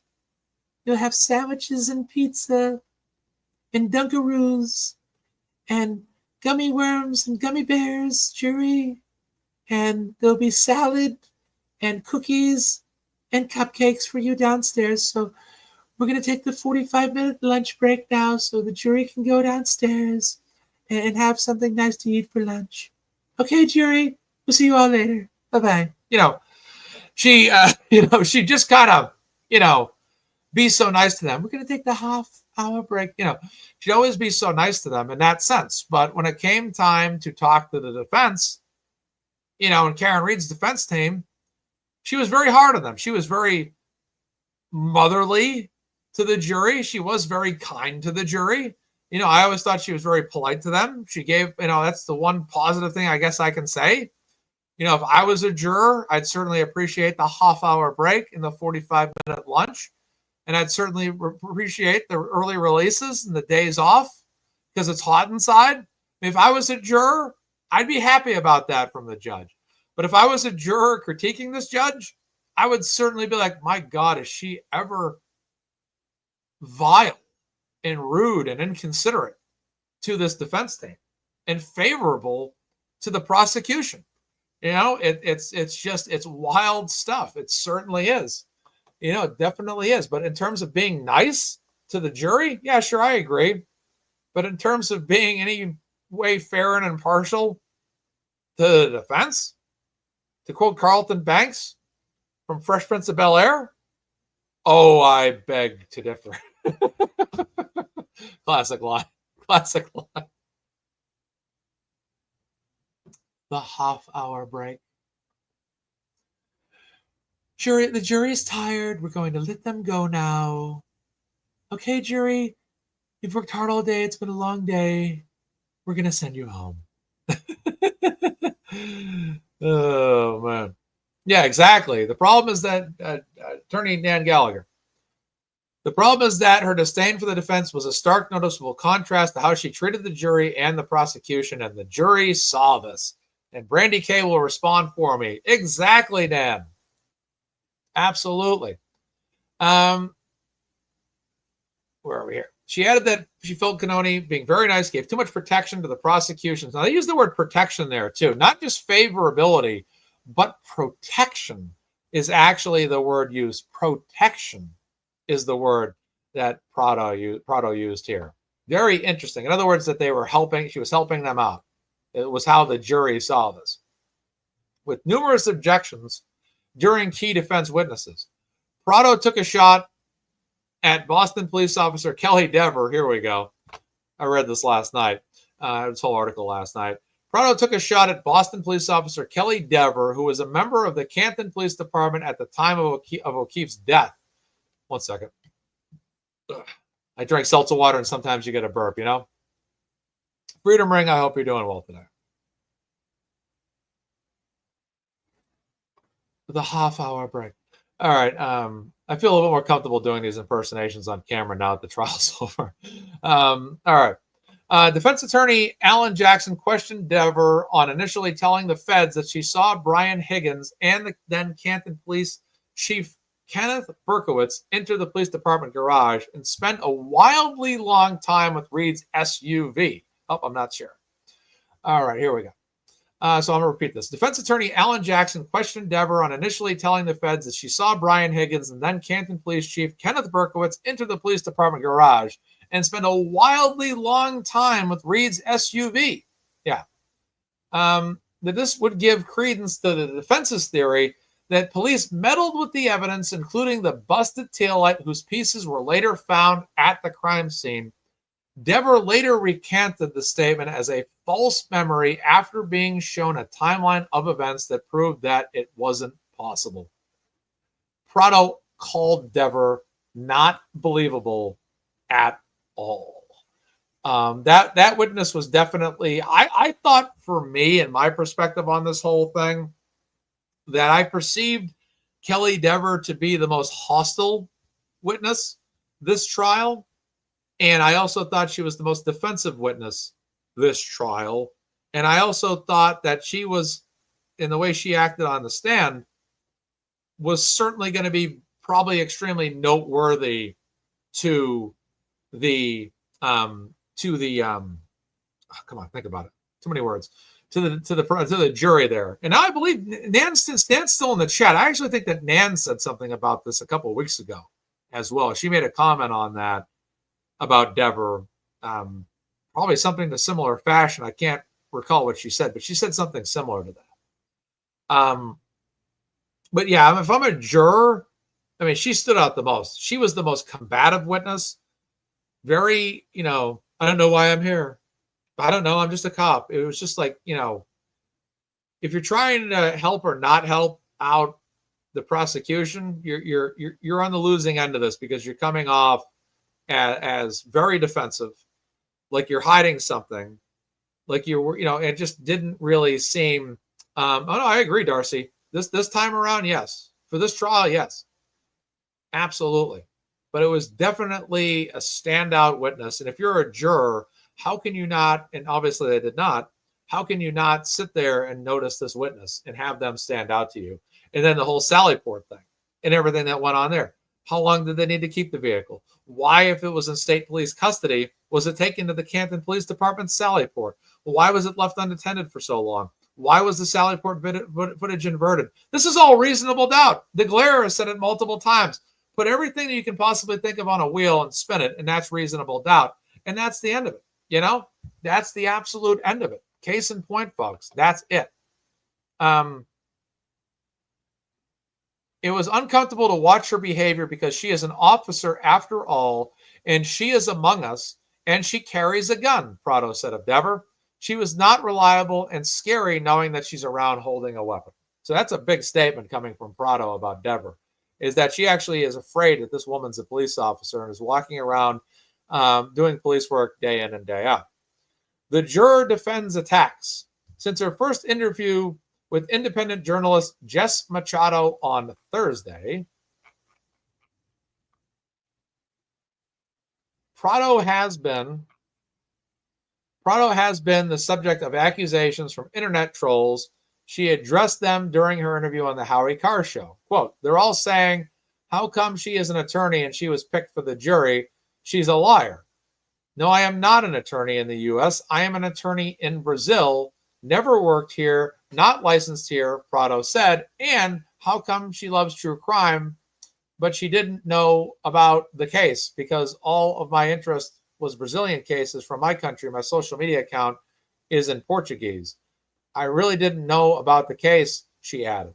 I thought Turtle Boy, journalist Aidan Carney, was an environmental problem. Karen Reed was just a lady.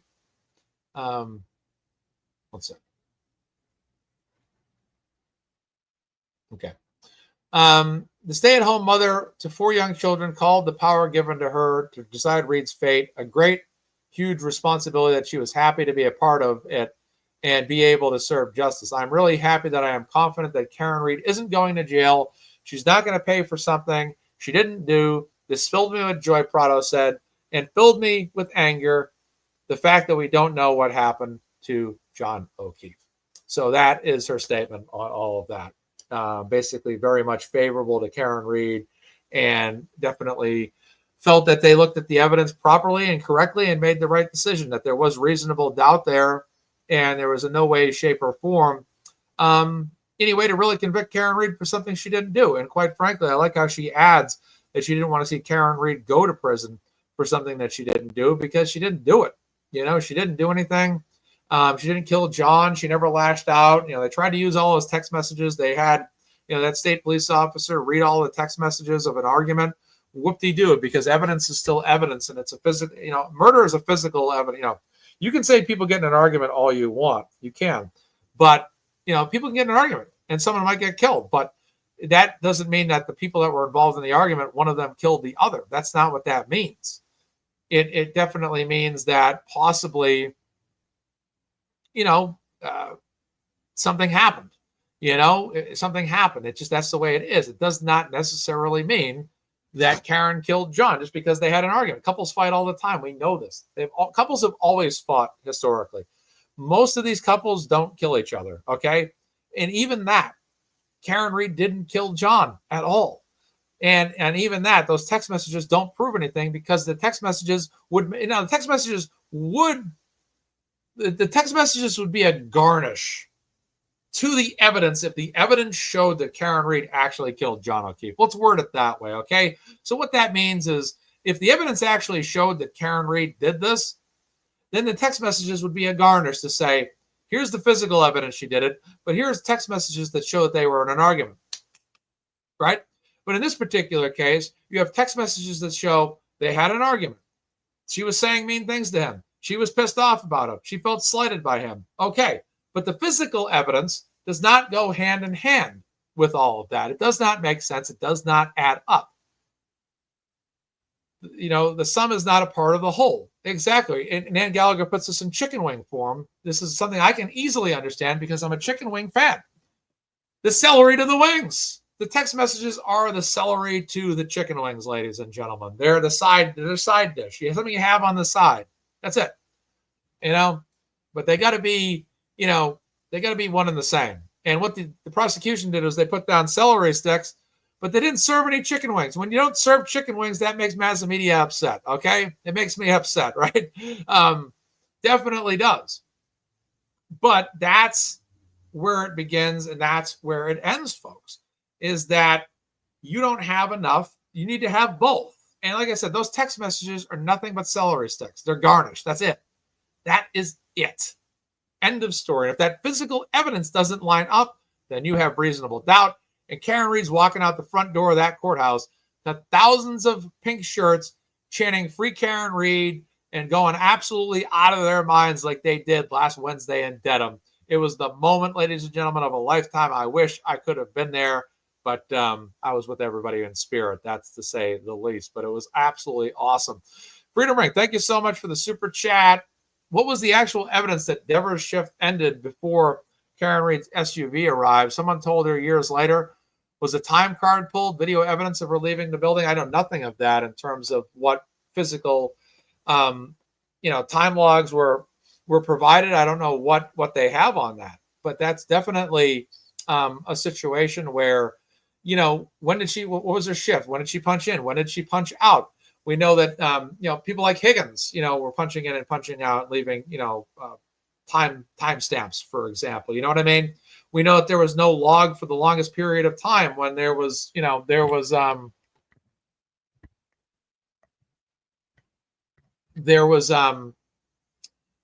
she clock out? I don't even know. Did she clock in? I don't even know. But then I look at other facts like, the fact that Sallyport was left unattended for the longest time. Did people punch in and punch out? Did they disable punching in and punching out? I'm speculating. But did they punch in and punch out? I don't know. But there's a lot of questions to be asked. And Marie's blue cheese dressing is the blue cheese dressing that I do use, by the way, Melissa. Definitely Marie's blue cheese. I like T. Marzetti's too. But yeah, they could always just, but James, they could always, I'm speculating, they could always disable it too. Was it down for a period? I don't know. I have no evidence to prove this, but I speculate. But yeah, Marie's blue cheese is the way to go. But I don't know, like I said, what everybody's level of involvement is. I've always kind of thought, this is just my opinion of Kelly Dever. I always kind of thought that maybe she was a little bit, I think she had I don't think she was that massively or even that significantly involved in this. I think she was someone that was kind of on the lower end. That's just kind of the impression I get of her. I don't feel like she's someone that's like a key player. I just feel like she was someone that was loosely or to the lesser extent involved to some degree in whatever went down there. That's all I personally think about her. I don't really think that she was like a big, like heavy hitter. I've never thought that was one of my thoughts on her early on. I'm like, yeah, she's a lesser end, younger cop, that's kind of how I thought about that, we're going to take the 30-minute lunch break here soon, Armor of Alessi. It's 12:30. 1 o'clock we take our lunch around here in this court, But yeah, it's a lot going on. A lot. It was definitely an emotional week for sure. I definitely was emotional, but you're not going to see me like weeping, things like that. I don't really cry. I'm kind of just like, yeah. It's like, this is great. This is awesome, but I definitely have an emotional decompression period the past couple of days. Yeah, you bet. I'm still decompressing. I think we're all still decompressing. It's probably going to take another 2 weeks, 2.5 years of our lives, most of us, watching this particular case. Yeah, I agree with this as well. Yeah, I think it was helpful as well. Definitely think it was helpful. Definitely think it was helpful to their cause, especially the fact that they were more argumentative. She was more argumentative with them and had a big, big spat here and there. It was great. Definitely great. It was just an amazing time. I was happy with Aiden being in there, getting to be inside the courthouse, getting to be a part of that moment. He was definitely having an emotional reaction himself. Just Machado, definitely emotional, definitely had a definite, these two right here, independent journalists that supported Karen Reed, folks. Round of applause in the chat for these two, Just Machado and Aiden Carney, in there reporting, honest reporting, truthful reporting. They definitely, had camaraderie in both trials, which was awesome. They both kind of fed off each other from a journalistic standpoint, and it was absolutely incredible what they both did for Karen in terms of reporting. When the local media, they would even Ted Daniel, who was a great journalist on this, there's only so far he can go because he's network. Vinnie Politan of Court TV, I've always felt he knew Karen Reed was innocent, but only so far he can go. These reporters, they have to have that level of balance. Unless, of course, you're Julie Grant from Court TV. Then you can just rip apart Free Karen Reed supporters all you want and be a total jackass on television, like she had been for about the better part of the last 2 years. Julie Grant was no good. But Sue O'Connell was pretty solid. Ted Daniel, I obviously liked quite a bit. And, some of the other reporters are pretty solid as well. Christina Rex, I actually like as well. But there's only so far they can go. They can't really go beyond that level of presenting a level of balanced coverage. They really can't talk about their theories. They got to report the news as is. And, I know them not letting Jess Machado in there for the final moment was a little rough to see as well. That was pretty difficult. They held Esty and her downstairs, I heard, and they couldn't get back in the courtroom. It was too bad. It was really, really too bad. But Jess and Aiden, great journalistic job. I was actually ran into both of them in the Registry of Deeds near the vending machines. I was talking to both of them briefly there, but they were focused on that day. They were worried about concerned about jury selection, which had just happened, which jurors were selected, which jurors were not. Verifying the information, getting the information out there on Twitter was kind of the concern at the time. But hey, it was a great moment. This was a great part of their journalistic tenures. And for Jess, it just seems like she's going up and up, and Aiden's going up and up as well. So they're both, leveling up in the field of journalism and getting a lot out of it, and improving a lot, and really refining their games, and their marketability and reputations are growing, which is absolutely fantastic. And it was great to have independent journalists in there, because we know the other side did as well, that spewed nonsense.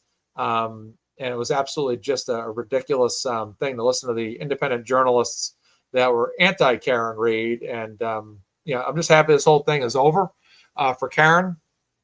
I didn't have the opportunity to be out there, but nonetheless, I was more happy it was over. I'd rather have it be over now than tomorrow, when I could have possibly requested time off to be there, but I'd rather just have it be over. This has gone on too long, and just to wait for me to be out there, it's just not worth it, in my opinion. This is just all about Karen Read's innocence and being declared not guilty as soon as possible, and getting this over as quickly as possible. And that being that, and Karen Read being able to take out the trash, in life, and do that with a level of peace and understanding that she doesn't have to prepare for a trial on Monday morning, that she doesn't have to await jury deliberation on Monday morning, and that she can kind of now have a level of relaxation where she can kind of sit down and relax and enjoy her life. And Jackson and Liza Little can fly back to California and feel like they've done their job. And David Inetti can relax knowing he's done the job. And Robert Alessi can get up at 4 a.m. to run 77 miles and hit the punching bag for 20 minutes and hit the speed bag for 20 minutes, and then repeat that process 16 times with the peace of knowing that, well, Robert Alessi is the most ultimate human being physically on the planet, that they can have the peace of mind knowing that Karen Read is a free woman, and that she was acquitted of all these charges, and that there will not be a third trial, and that was game over at last, ladies and gentlemen. Game over at last for Karen Read and her defense team, that this nonsense came to an end. And it seemed like this thing was going to get pushed to a third trial. It seemed like that's where this thing was going. It seemed like, oh man, it's going to go to a third trial. Here we go. Oh, for goodness sakes, here we go again. And that didn't happen. I said this on Twitter 2 days ago. The powers that be in the state of Massachusetts used every resource they had to corner and shut down Karen Read. They never expected her defense team. They never expected Turtle Boy. They never expected each and every single person that's free Karen Read. Also, additionally, I said they did everything they could to shut up and shut down Turtle Boy. The man stood tall, and in the end of the Karen Read trial, he had his most triumphant moment yet. That is absolutely for sure. I said this too. I want every member, the wind's hitting my nose here. I want every member of Free Karen Read to enjoy this verdict to the absolute fullest. We earned this. 12 jurors looked at the evidence and concluded Karen Read didn't kill John O'Keefe. Juror 11 even cited in a local media news interview that ARCA made sense while Aperture made no sense was an important factor considered during deliberation.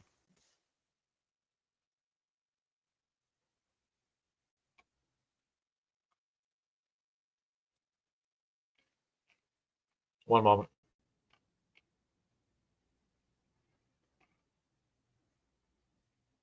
Also, by the way, all your free Karen Read gear, it's outdated, by the way. I forgot to tell you guys that. All that free Karen Read gear you got, it's outdated. It's outdated. You're going to have to get Karen Read free gear. Find a store. I think Microdots has a store as well. Karen Read Freed. That's the new stuff. I said this as well. 3.5 years wasted on trying to convict a woman who had nothing to do with the murder of John O'Keefe. Meanwhile, his killers are still out there walking amongst the public.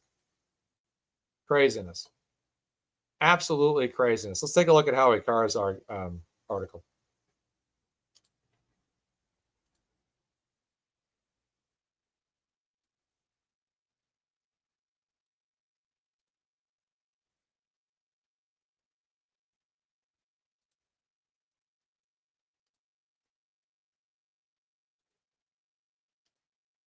Oh, I do have it? Okay, there we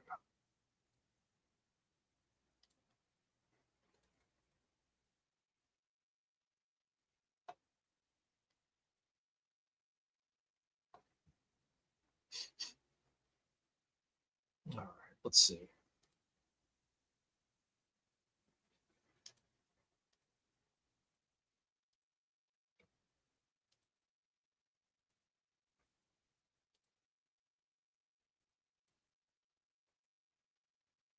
Nick Rocco has Karen Reed free march. That's good.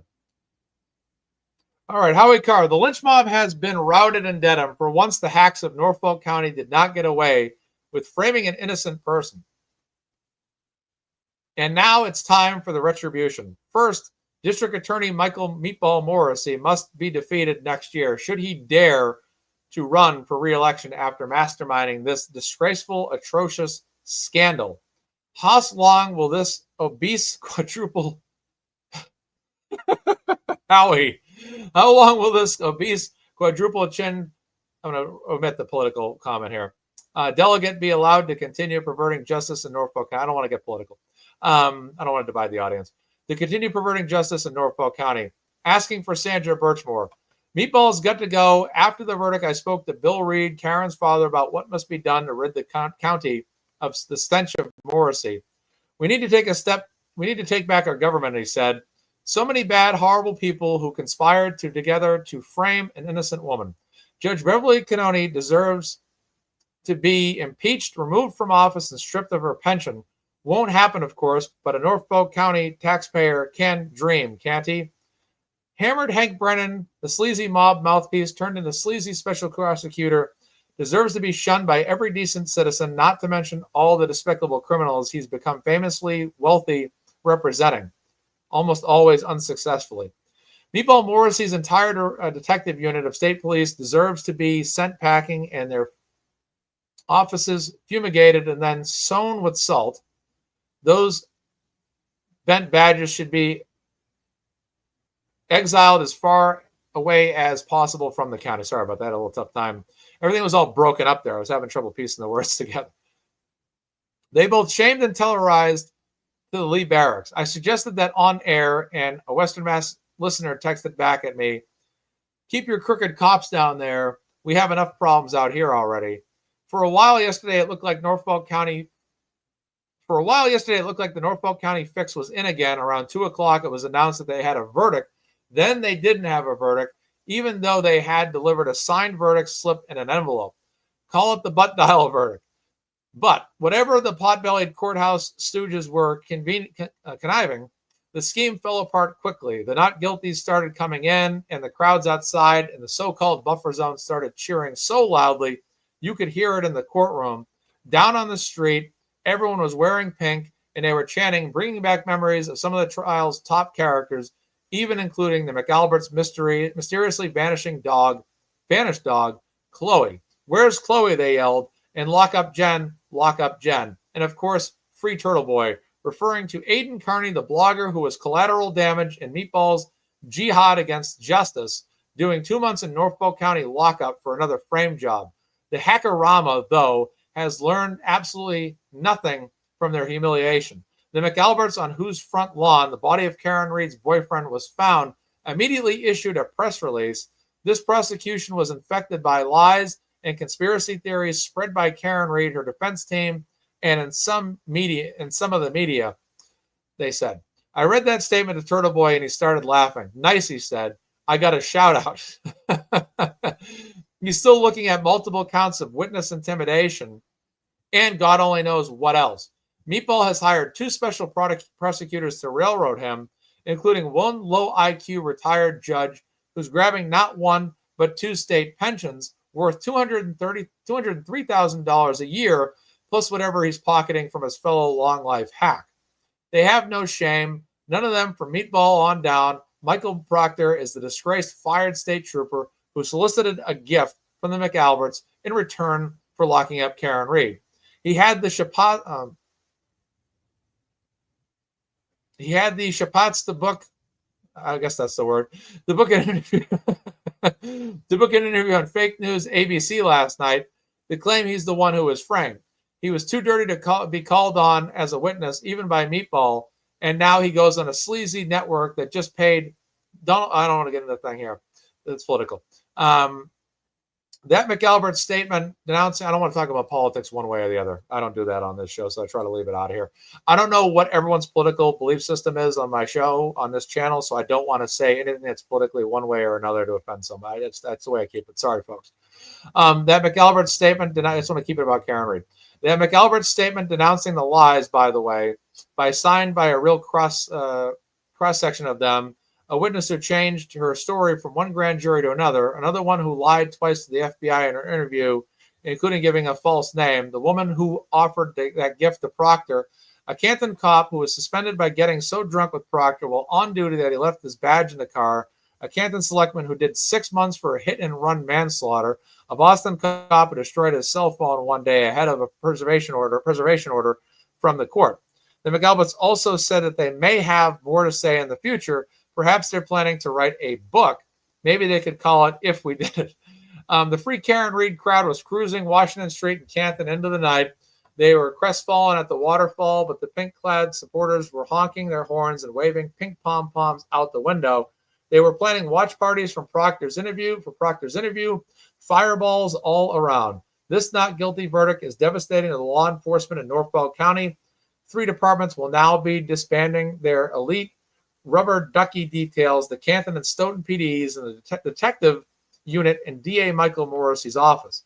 Think about it. The only thing they cared about after the murder of a Boston police officer was pinning it on the girl. But when citizens began protesting the lynching by dropping off rubber duckies, the law put out a county-wide dragnet to find out who was ordering them from Amazon. It's the end of a golden age of overtime, if not justice. After the verdict, 2 of Meatball's local trooper thugs, Brian Tully and Yuri Bekenik, were seen lurking outside the courthouse. Very creepy, by the way. Like Chloe the dog, Brian Tully has already been rehomed out of the county.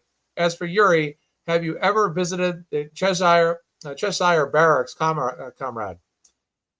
Peru is quite scenic on the overnight shift, I'm told. Next step, get the kangaroo court charges against let's repeat this. Next step, get the kangaroo court charges against Turtle Boy dropped. By then, it will be time for Michael Morrissey's annual August fundraiser in Quincy, of course. You know a lot by who shows up for that Quincy Circle bleep. I hope somebody is outside taking pictures. So that's what Howie Carr had to say. Great article by him. Let's get some water. And let's do a stretch. Oh, hit the weights yesterday. Oh, a little sore. Oh, boy. But yeah. What a ride, huh? What a ride this was. This was absolutely insane. Absolutely insane. I had the following to say the other day, too. Justice for John O'Keefe is not selecting a random woman to convict and throwing her behind bars. That's called framing an innocent woman. Newsflash for those that need to hear it 100 zillion times. Karen Reed did not kill John O'Keefe. Wake up. And people out there need to wake up. They do. They absolutely do. Let's have some, let's play the John DePetro Turtle Boy video.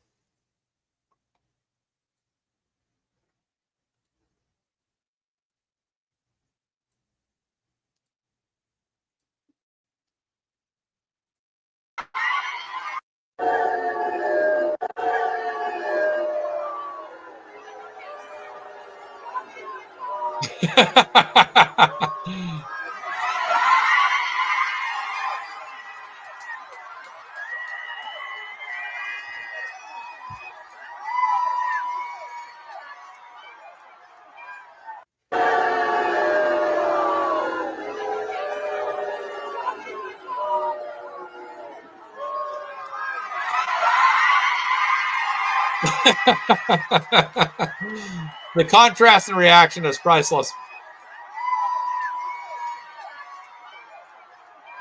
Oh my goodness, that was crazy.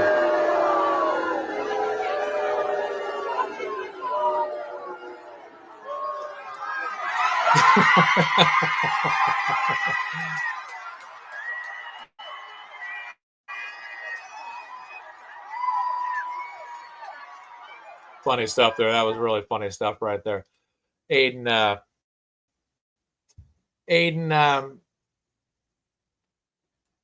getting cheered, DePetro getting booed. What a way to top off a crazy trial. And also the showdown between DePetro and Aiden, which was the showdown of showdowns throughout the trial outside that courthouse, was definitely notable. So, folks, look, that's the show for today. 2 hours. Great show. Thank you for everybody that tuned in. Donate to Karen Reed's Defense Fund. Donate to Aiden Carney's Defense Fund. Be on the lookout for Sandra Birchmore news. I'm going to take to the afternoon here and have a good time. So, guys, take care of yourselves, all right? Have a good afternoon. Karen Reed is freed. Relax. Enjoy the day. I'm going to go enjoy the sun now. Get out there for a while. And other than that, it's been awesome. Guys, from MazzaMedia, I'm Mark. Please subscribe on your way out. Please like this video. And thank you guys so much. Free Karen Reed. We have 617 viewers, which is ironic because that's the area code Boston. So take care, guys. Alrighty then. Bye-bye.